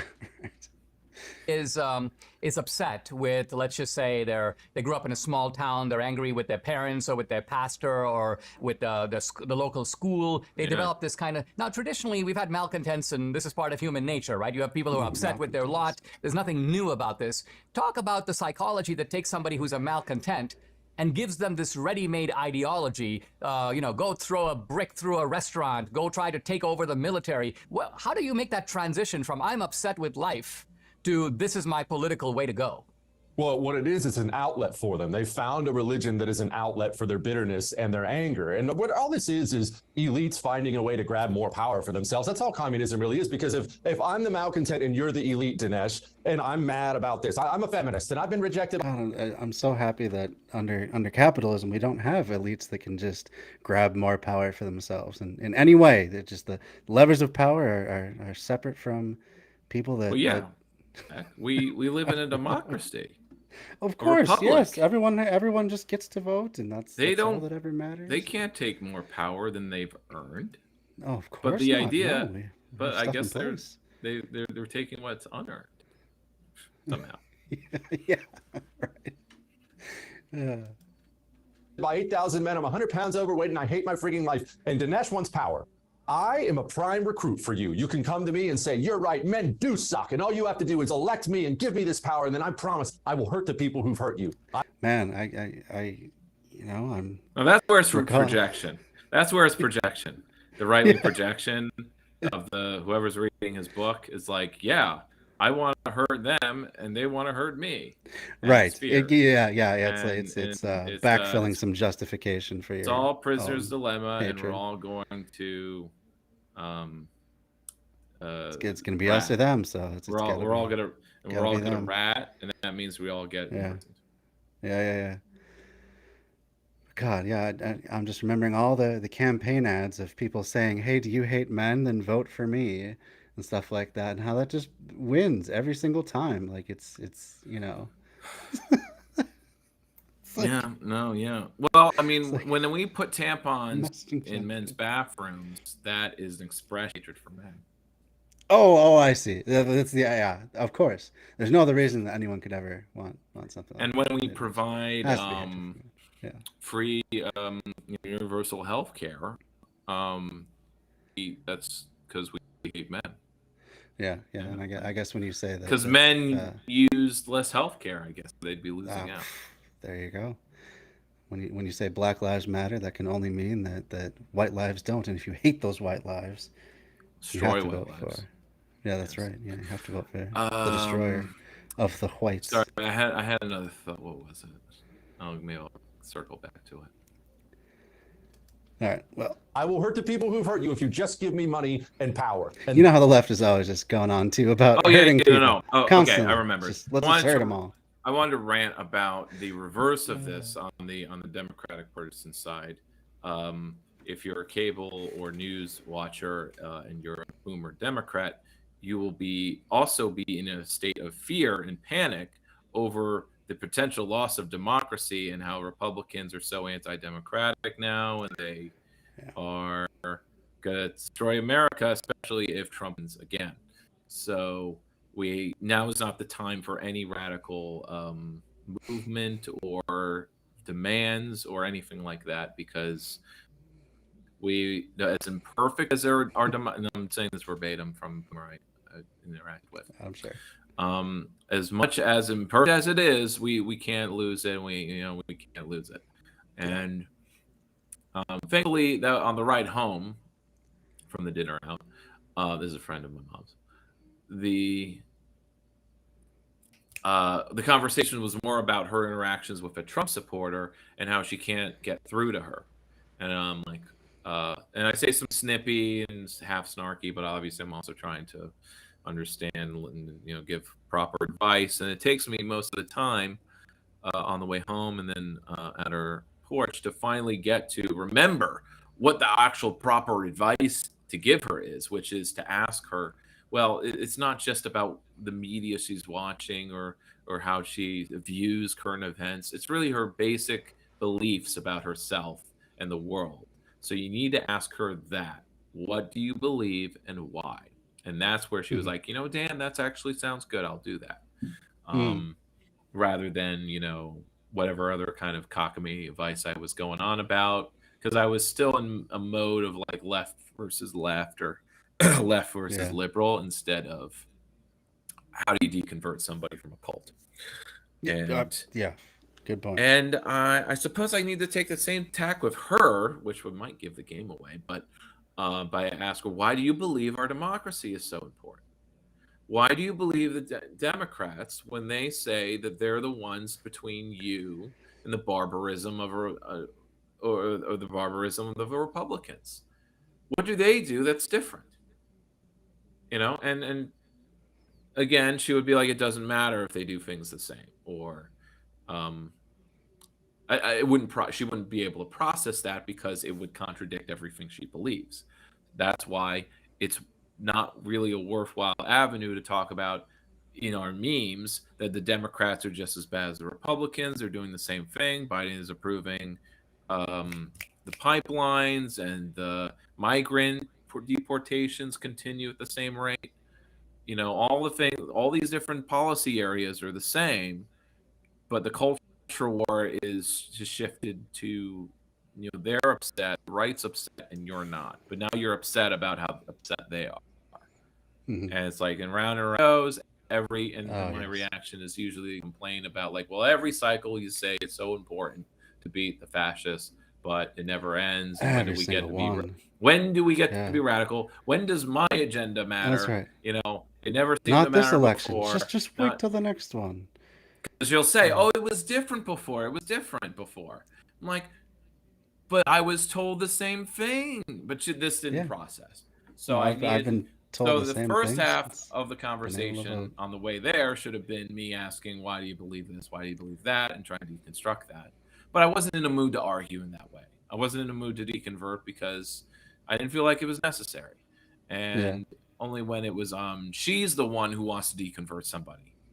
But that's where it could really, I don't know what kind of reaction I'd get. I'd probably get a, shut the fuck up, Dan, if I said, to me, you're in the Democratic Party cult. You believe they're protecting you from democracy the same way the Trumpers believe that Trump is protecting them from the evil, the gay, lesbian Jews. It's the same state of fear that you're in. Now, you're more morally centric, and that's where she'd be like, yeah, but it's totally different because I'm morally right, or there's morality. Are you saying I'm the same in those ways? Of course not. Just in the same way that you are in a cult. But yeah. You don't win people over by saying they're in a cult, which is why no one wants to believe they're in a cult. When leftists talk about, or liberals usually, TV personalities talk about the cult of Trump, it's like, shut the fuck up. That's not the analysis anyone really needs, because remember, whatever you tell people, they're going to be repeating it to their friends, whether they be Trump supporters or their other liberal friends. They're going to be repeating it. And so you got to think, is what rhetoric you're using, is it going to be building bridges or deconstructing people's beliefs so they can educate themselves, right? You're not going to do it. You're not going to educate them for them, because that's condescending and it doesn't work. Can't lead a horse to water and them drink. I definitely agree with that. But you can ask them what they believe and why. And if it leads to a Socratic dialogue where they feel embarrassed at the end, that could lead to progress. Yeah. But they're not going to feel embarrassed by saying, someone was shot for having a pride flag. Don't you feel bad about that? Because in this case, she said, no, that's fake news. It wasn't that. It wasn't about the flag. It was about something else. Oh, which is kind of how I feel. Already an excuse about that, huh? Well, it's a ready-made excuse to say that it's an exaggeration if it's about the gays, or something that is, you can't defend. In the same way of, like, Kyle Rittenhouse or whatever. It's like, no, it really wasn't. It was unprovoked or whatever. Okay. So I want to get that out. That was quite a load off my chest there about that conversation. But there's a lot of all these little lessons to remember, and I have so many little tidbits in my head. It's hard to focus on, like, oh yes, this is the advice, the atheist experience advice of how to deconvert somebody. That's all communism really is. You search society to find these malcontents, and you use their bitterness to give yourself money and power. The problem is, because it's a religion of anger and malcontentness, that's why it's killed and harmed so many people in a relatively short amount of time. It's only been around about 100 years to kill that many people. Yeah. When Lenin founded communism in 1920. Wow. No. You're supposed to shows say you- it's IR. No wait.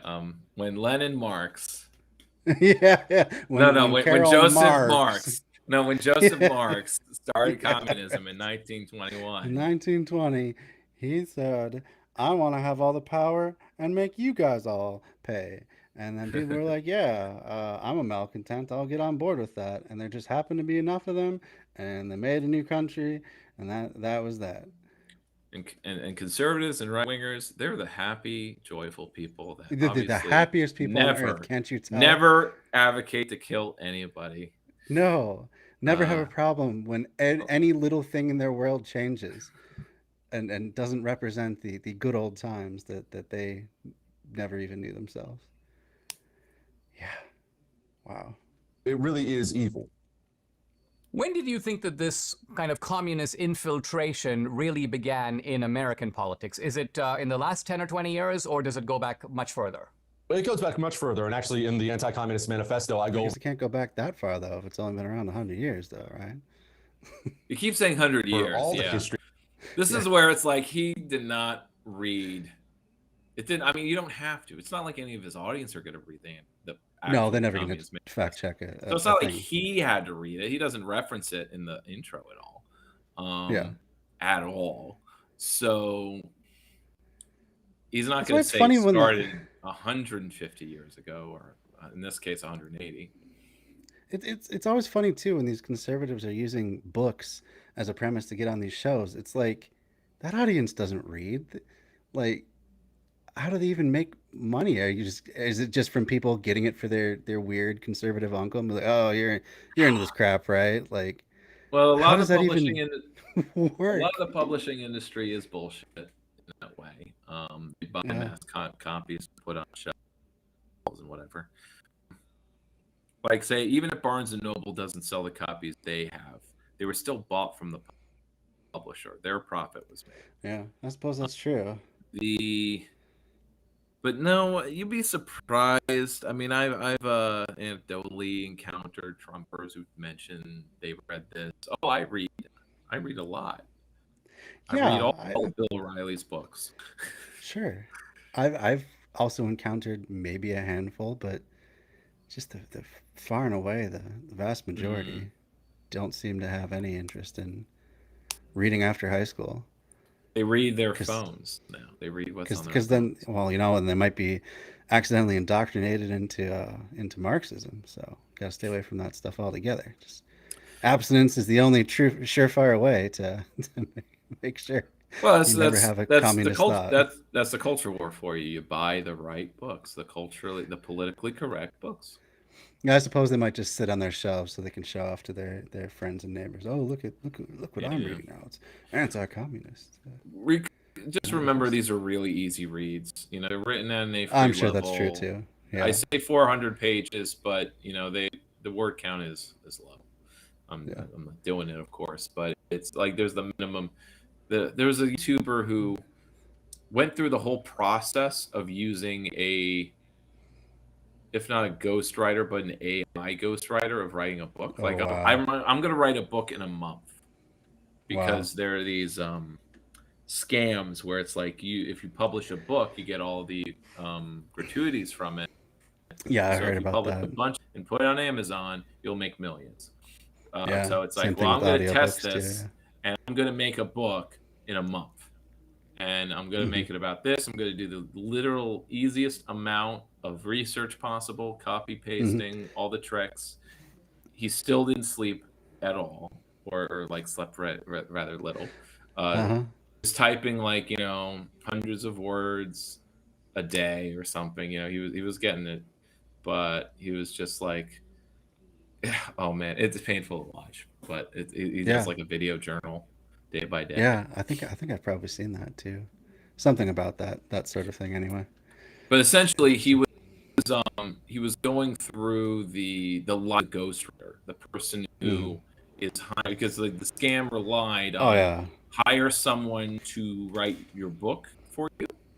Yeah, and because you don't have to do any of the work. Hire someone to write your book for $200, and So it's basically like cents for the word or half cents. And so it's Right. like he was basically like, okay, how much do I have to write, make rent? This many words. So this is how long Right. the book has to be in a month. Right. And that he only slept 2 hours a night or something. Yeah. Something like that. Yeah. Not fun. What a sad scam. That sounds horrible. So he was trying to replicate the life of someone who was doing this as a job. Right. Right. A ghostwriter. Yeah. I did see some sort of video on that too, and it just sounded like really sad, pathetic scam. And it sounded like even the people that were trying to put out these books as though it were theirs were not Amazon put a stop not to having it. a good time. Amazon did put a stop to it, but Did they? but there was a few months where these run crazy. They went wild. Yes. All right. Well, let's finish up this video. But it's laden with history as well as action items. But there's all kinds of history where I talk about when it came here, why it came here. It was, of course, brought here originally prior to the Soviet Union. But once the Soviet Union started to take hold, they started pushing it here. But then that kind of died. And then it moved into the American university system and journalism. I go over the history of all of it. They kept trying to get a foothold here, and they kept failing for the longest time, Dinesh, because they couldn't find the right malcontents. The right malcontents. I like that. Closed captioning. Closed captioning. I wonder if that was on auto-generated. purpose. Maybe he's just saying it just No, so he so just it'll puts come out Mao He just so says Mao loosely. It's not Yeah. Mao. That's funny. Mao. Tell me, Yeah. Kitty. Oh, it's Tell me, so Kitty. bizarre. Do you Yeah. want dinner? Mao. Mao. No, not Not take Mao. land. Mao. Yeah. Oh, yeah. So funny how communism keeps getting squashed down in a capitalist country. I wonder what that's about. I'm sure when capitalism was trying to come up, all those feudal lords were like, "Hey, I want to buy stuff that I don't have access to. Let's allow these capitalists to flourish and gain power." So weird Here's how where it didn't happen that way.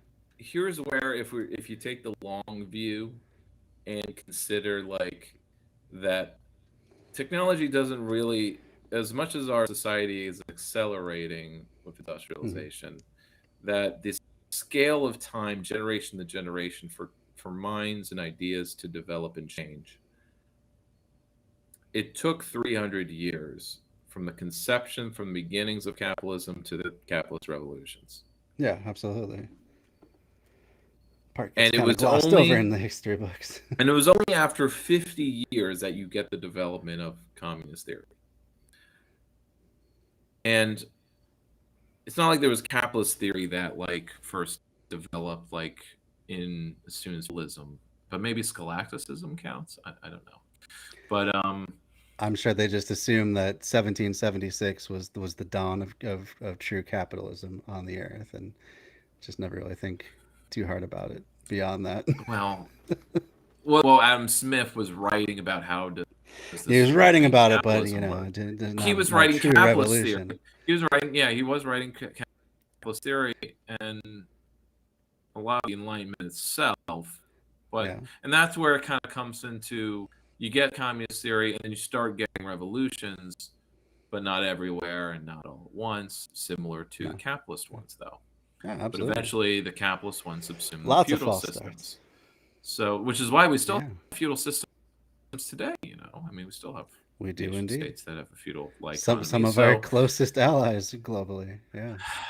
It's not like a switch, that's not how history works.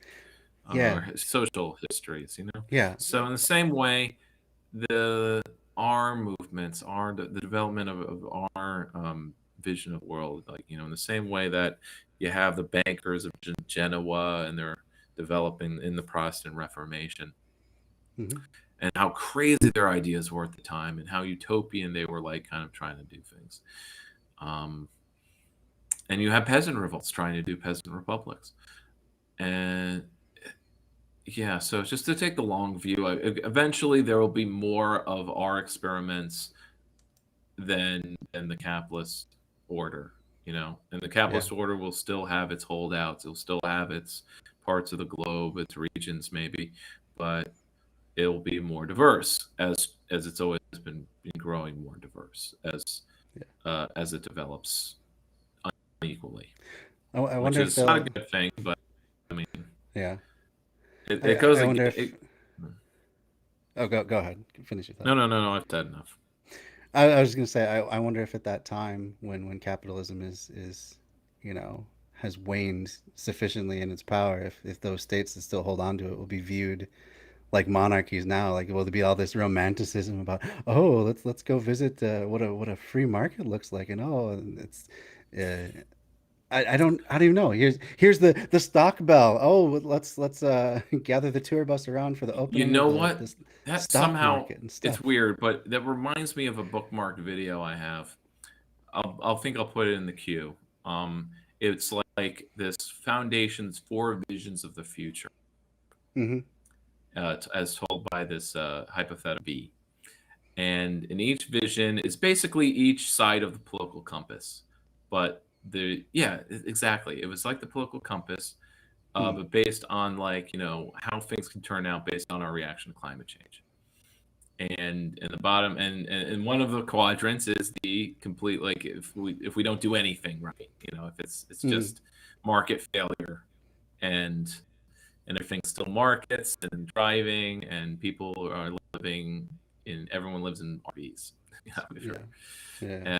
And it's interesting videos. Really interesting. So we'll cover those someday. That'd be cool. After the latest batch, perhaps, because let's just stick with fun stuff. Yeah, I agree. Theory and I keep interrupting the video too, but we should finish it up. And about the 60s and 70s, they figured out we need to drop all this workers crap and focus on different malcontents. And they did, and they've had He great just success. keeps saying such funny things, like they just stopped talking about workers. But now that we're 60s talking and about 70s. workers again, I wonder, like, he just published this book as right. the left is about workers again. But I mean, Uh-huh. we're also about trans. So which is it? But I guess don't know. it's like the malcontents are everywhere. It doesn't matter. I think that's this point, which is sort of These smart. malcontents, they just keep popping up. I wonder what the deal is. Here's where it's like it's almost the propaganda is adapting a bit. It's actually adapting to the fact that we're talking about workers again, and that, look, it doesn't matter who the malcontents are as long as they're people who are upset and downtrodden. And so the reactionary can think to themselves, even if they're focused on workers and unions again, there's still dirty communists that want to shut me up and go away my RV and whatever, to steal my toothbrush. Yeah, right. Steal my toothbrush. And take away my free speech. Let's take a quick pause. When we come back, more with Jesse Kelly, author of The Anti-Communist Man. Anyway. They come back. But that's all the video there. Yeah, let's leave that video there. I think we got a good taste. Let's do the Parks and Rec and keep things moving. Oh yeah, let's do that one.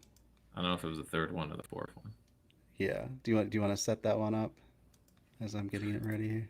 Well, I just typed in, because there are various compilations for any kind of TV show you can imagine, if it's post 2000, let's say. And it's there were various episodes in Parks and Rec where there's like a public meeting or public forum, and there'll be, zaniness from the audience, the sort of anti-democratic liberalism where the public are just a bunch of stupid rubes, but you do your best for them because that's what you do as a civil servant. And it's sort of the politics of Parks and Rec is the meritocratic of, like, if the right people are in charge, good things can happen as we work together. And that the government is a partner and effective when it works with business, and business does better when it works with government. At least when it's not a monopoly of some type, because the only antagonists in Parks and Rec are big monopoly corporations. Sure. Don't understand the small town values. But small businesses are fine. Yeah. It's just simple liberal politics. There's a sure. Jose, the master of covering sitcoms, has done an episode on Parks and Rec. I would recommend. Ooh, I should look that up. I like for this the stuff. for the full breakdown. All His right. most recent one, which I have not watched all of because it's just too much at times, is Sabrina the Teenage Witch. Okay. And that one hurts because that's the one as a kid I actually watched the most. So Yeah. I Oh, don't so want to it's be. the I '90s one, don't. not the I just reboot. don't. Very much so. And with Melissa Yeah. Joan Hart. Okay. Why? Because I keep thinking Melissa Joan Hart is now an evangelical Christian who stars in God's Not Dead movies. And Does she really? Oh, yes, that's unfortunate to see. that's her career now. And second, Ugh. it kind of hurts. It's a little cringe because a lot of the subplots are romantic. And I didn't care about that as a kid. I'm a romantic. True. And so even then, I just cared more about the magic and the shenanigans and Yeah. the relationship between her and Harvey.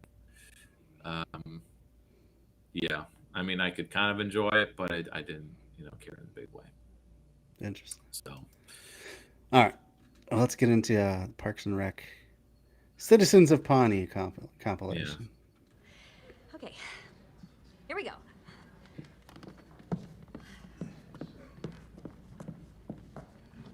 Thank you so much for coming. What an amazing turnout. My name is Leslie Nope. I am the Deputy Director of the Parks and Recreation. when you book the wrong room, you got to know your audience and You gotta book the size right room. size the A room in the library that fits 30 would have been better, But of course she thinks there's gonna be massive turnout because she's so involved in She's whatever doing she's important gonna be things. talking about. Well, she's doing important things. Yeah, that's right. Tonight we're going to be taking some of your questions. Hello? Oh. We're having a meeting in here. Anybody have any questions about permits? We don't need palaces. The ideas are what shine in our meetings. What are you, some kind of moron? Why don't you have hand dryers in the park bathrooms? They're so much more sanitary than paper towels. Anyone knows that. My dog went. God.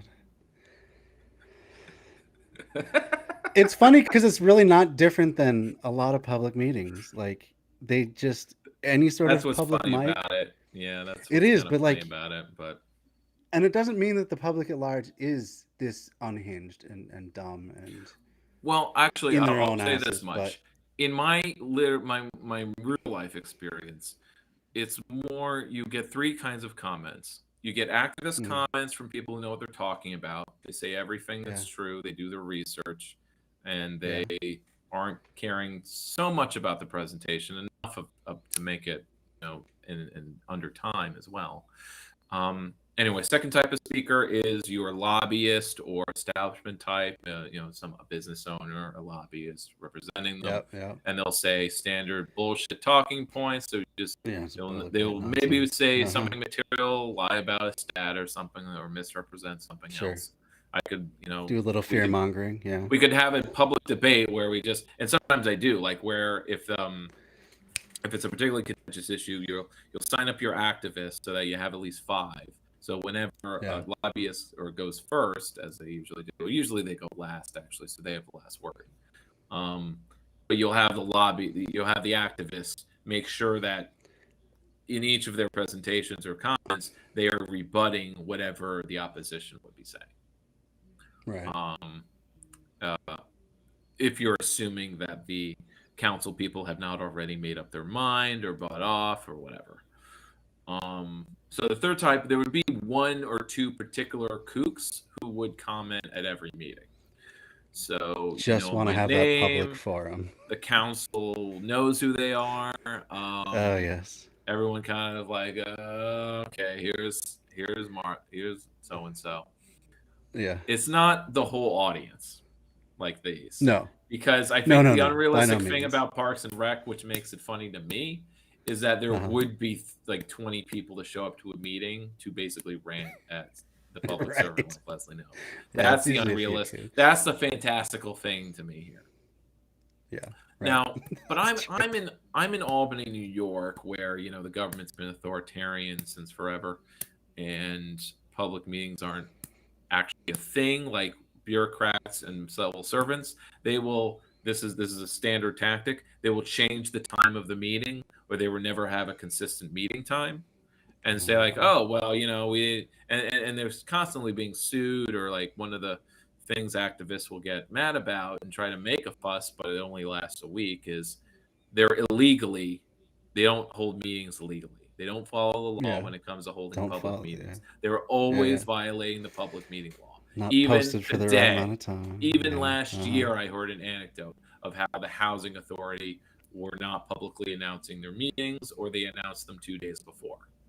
Right. Or something. Not enough notice. Right. Or they don't have them at the same time every month. It's like they have them when it's convenient for them or something. Or they have them in the middle of the day so no one with a job can go to them. That kind of bullshit. Right. Yeah. Yeah.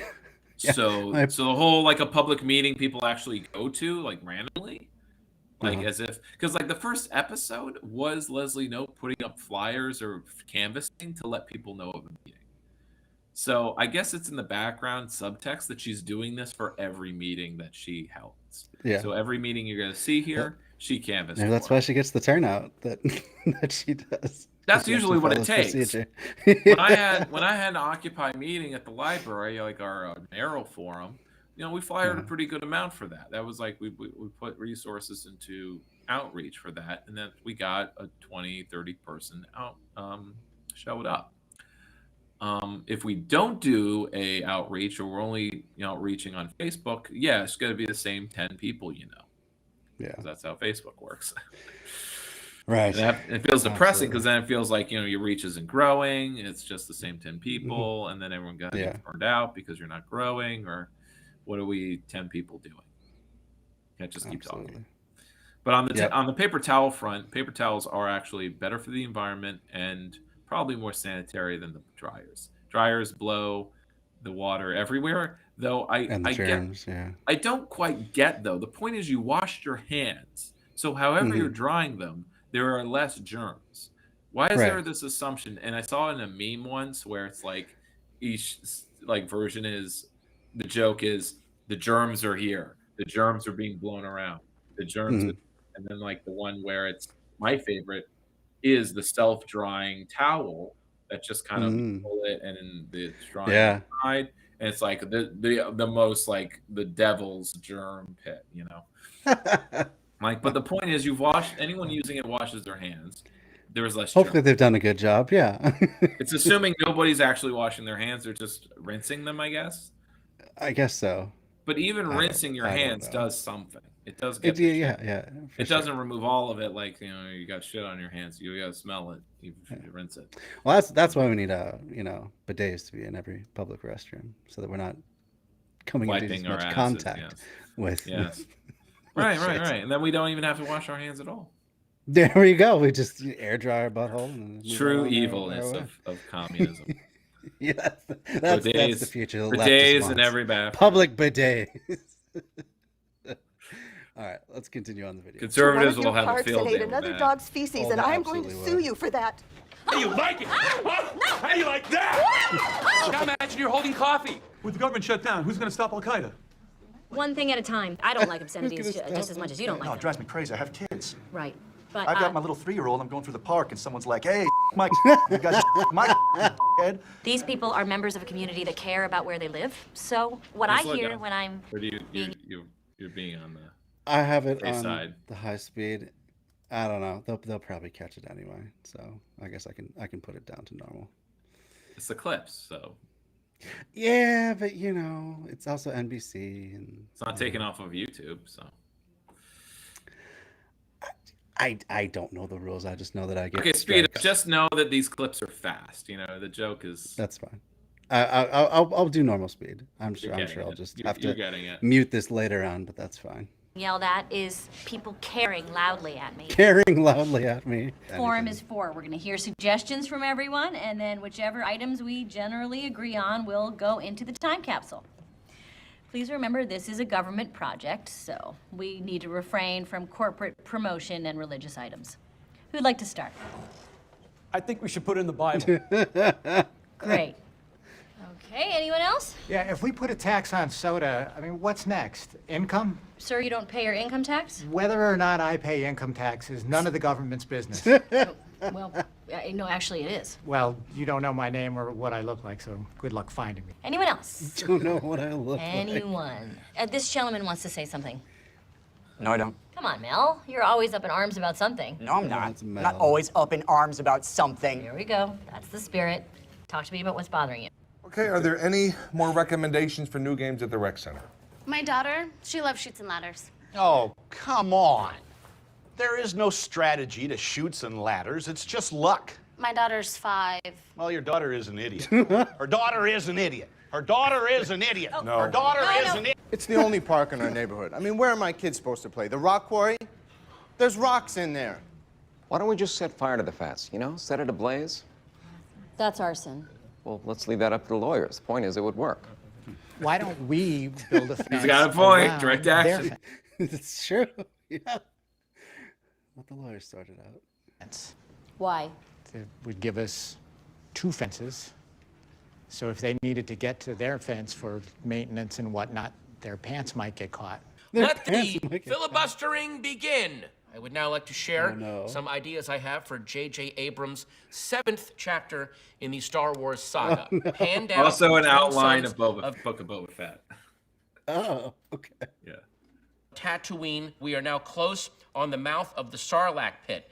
After a beat, the gloved Mandalorian armor gauntlet of Boba Fett grabs onto the sand outside the Sarlacc pit, and the feared bounty hunter pulls himself from the maw of the sand beast. I think we should tax all bad things, like racism and women's vaginas. We're not taxing any. If he holds the reality gem, that means he can jump from different realities. This will be our link to the Marvel Universe from the Star Wars universe. All taxation is theft. If the government can tax me, I can do this. Grover, give that woman her purse back. There's a lot of pill bottles in here. Okay. Imagine those two going up against Robot Chewbacca, because that's going to happen. After a beat, Luke says, Darth Vader was my father, but Ben Kenobi was my master, and he cuts Hannibal Lecter in half. Okay, my name is Ron. Just the ultimate multiverse. By the way, crossover. so there is a full clip of the Patton Oswalt filibuster where he does go is like also in 10 minutes where he like they filmed him for 10 I'll have to going look that up sometime. talking in one like no punctuation 10 minutes. Just complete rant. Wow. Yeah. I'm gonna have to look that up later. You don't need to know my last name. Whoever wants to talk, go ahead, and we'll be out of here in a tight 15. I found a sandwich in one of your parks, and I want to know why it didn't have mayonnaise. What's so funny? Oh. Yeah, I don't think kids should be allowed in the playground equipment. Okay. Doing what we all would like to do. So by the way, the first her first thing with the sandwich was like, I ate a sandwich I found in your park and got salmonella. I'm going to sue you. Oh, that's right. Yeah.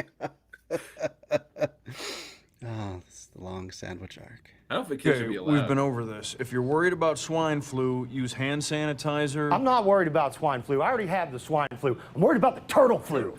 Turtle flu. Turtle flu. Bjorn Lurpus of the Pawnee Lurpus family. They were supposed to be a paunch burger in this lot next to my house, and then you strip my freedom by putting a park there. Now if I want to start my day off with a triple-decker pancake breakfast pizza, I gotta go to the one that's 10 minutes away, and that makes me 20 minutes late to work every day. I work at home. Have you ever considered not eating that for breakfast? Oh, you missed. Mark Lowe says, have you considered not eating that for breakfast? Yeah. I like that guy. What was that? He was in a sketch comedy show that was hilarious. Can't remember what it's called though. Damn it. I'll never consider that. School is out Never in consider 2 that. weeks. What am I going to do with my kids all day? Keep them in my house? Where I live? I think the slogan.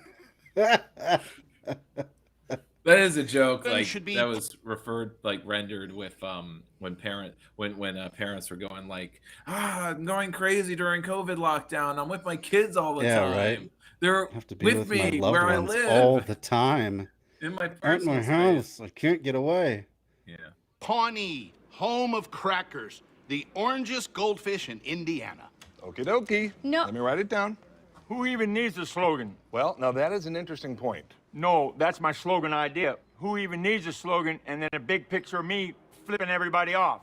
Look, we don't know what the world is going to be like in 50 years. We could all have been wiped out from disease or the flu. So, what's your suggestion? I don't know. I'm just scared. My idea for a slogan is, when you're here, then you're home. Well, that's lovely. I actually had it printed up so we could see what it would look like. Oh, that's Then spelled wrong. That should be you're Ben. home. T-H-E-N. Stay strong, let them work it out, and trust Larry. Trust Larry. Are you even listening to yourself? I like that slogan a lot. But you made a little mistake there. She's gonna work it out. You're right. Back off. Your was spelled wrong. It should be Y-O-U-R. Oops, I didn't catch it. Thank you. My grandmother lived in Pawnee for 60 years, and I want to put her ashes in the time capsule. My cat, Turnip, was the greatest cat ever. And I'd like to put his ashes in the time capsule. For the last time, and I won't say this again, there will be no human or feline ashes in either one of the time capsules. Except for Turnip. Except for for Turnip. Chant party! Oh, that was really good. I wish there were more chants at public meetings. That would really lighten things up. I cringe whenever somebody tries to chant. No, I do too. I'm okay, so that was sarcasm. yeah. But it would be more interesting than some of the public meetings I've been to. Once endured a 2-hour debate on why they didn't have a full-sized fire truck in mind when they had been explained several times that it would not fit up the windy roads of the bluffs of the city. But he just wanted to know why, and he wanted to know what the cost difference was.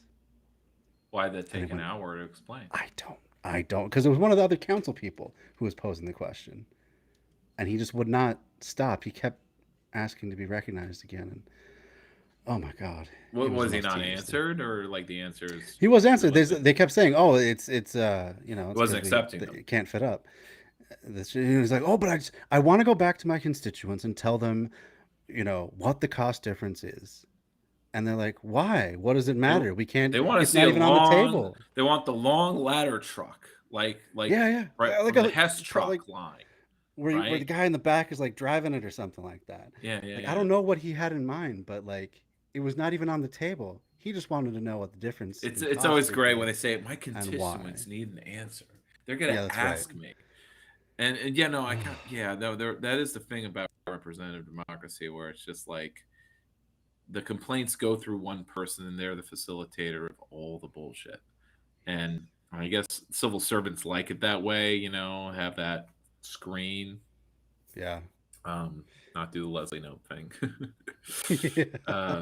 It's interesting for the first 2 seasons where it focuses on Leslie Knope as the deputy parks director.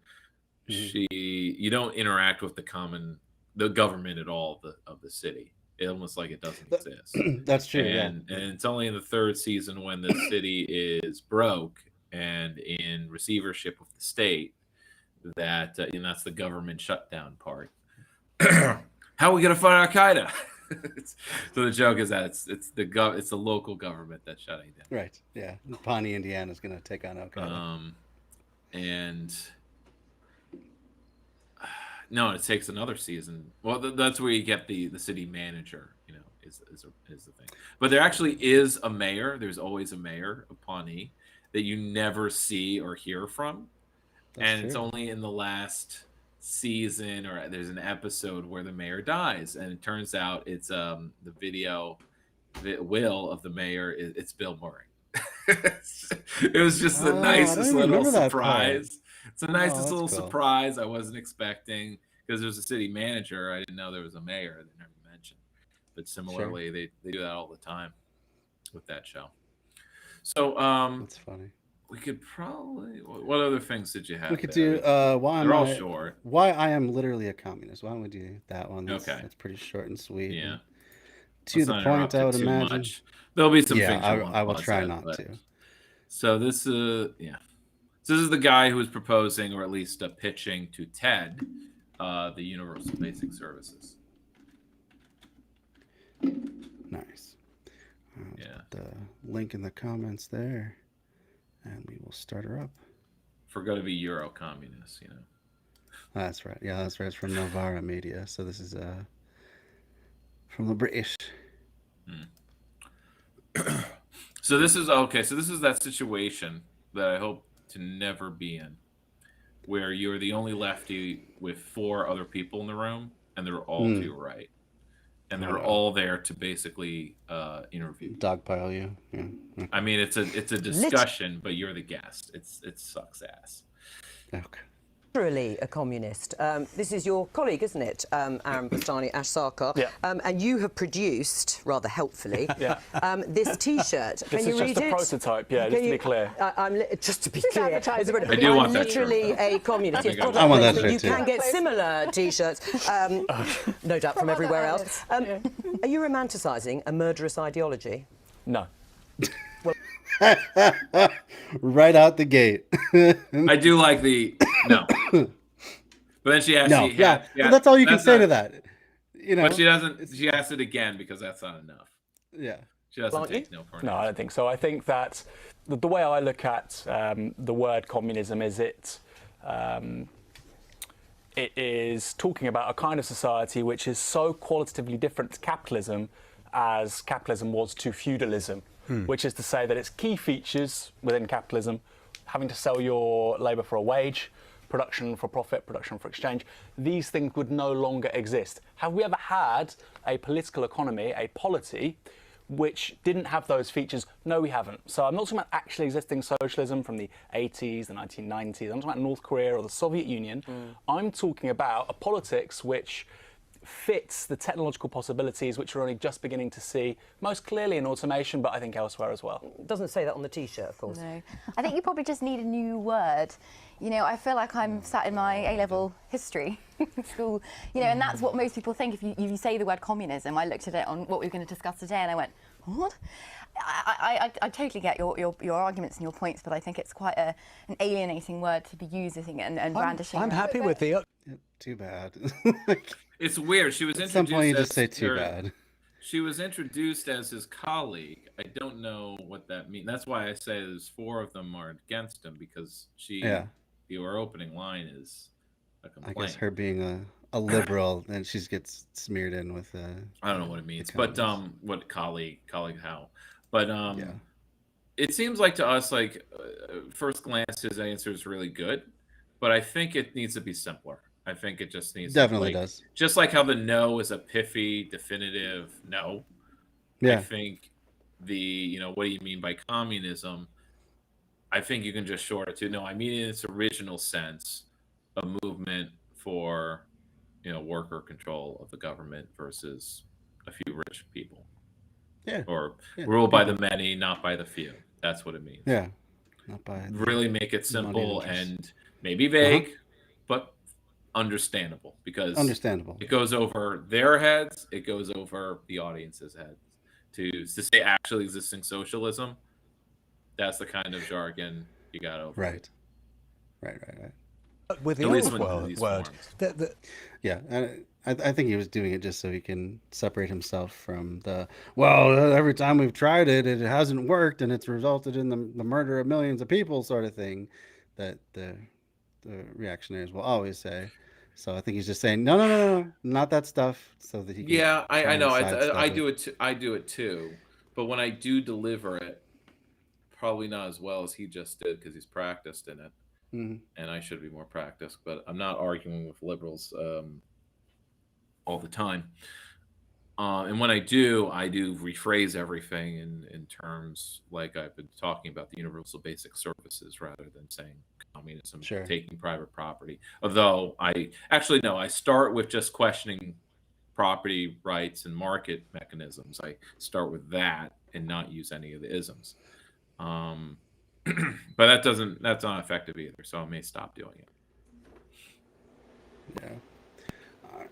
Let's I continue. just feel like there needs to be an easement. Definitely. Communism means state control of the means of production, distribution and exchange. It means no private property. It's perfectly clear. As a theory, I happen to think that it's not workable, but it's internally coherent. The Soviet Union made a half attempt to practice it, and that was unsuccessful. But it's clear what Karl Marx meant. Right, but isn't it an ideology that led... But he didn't just mean state control, as though the state is a separate entity.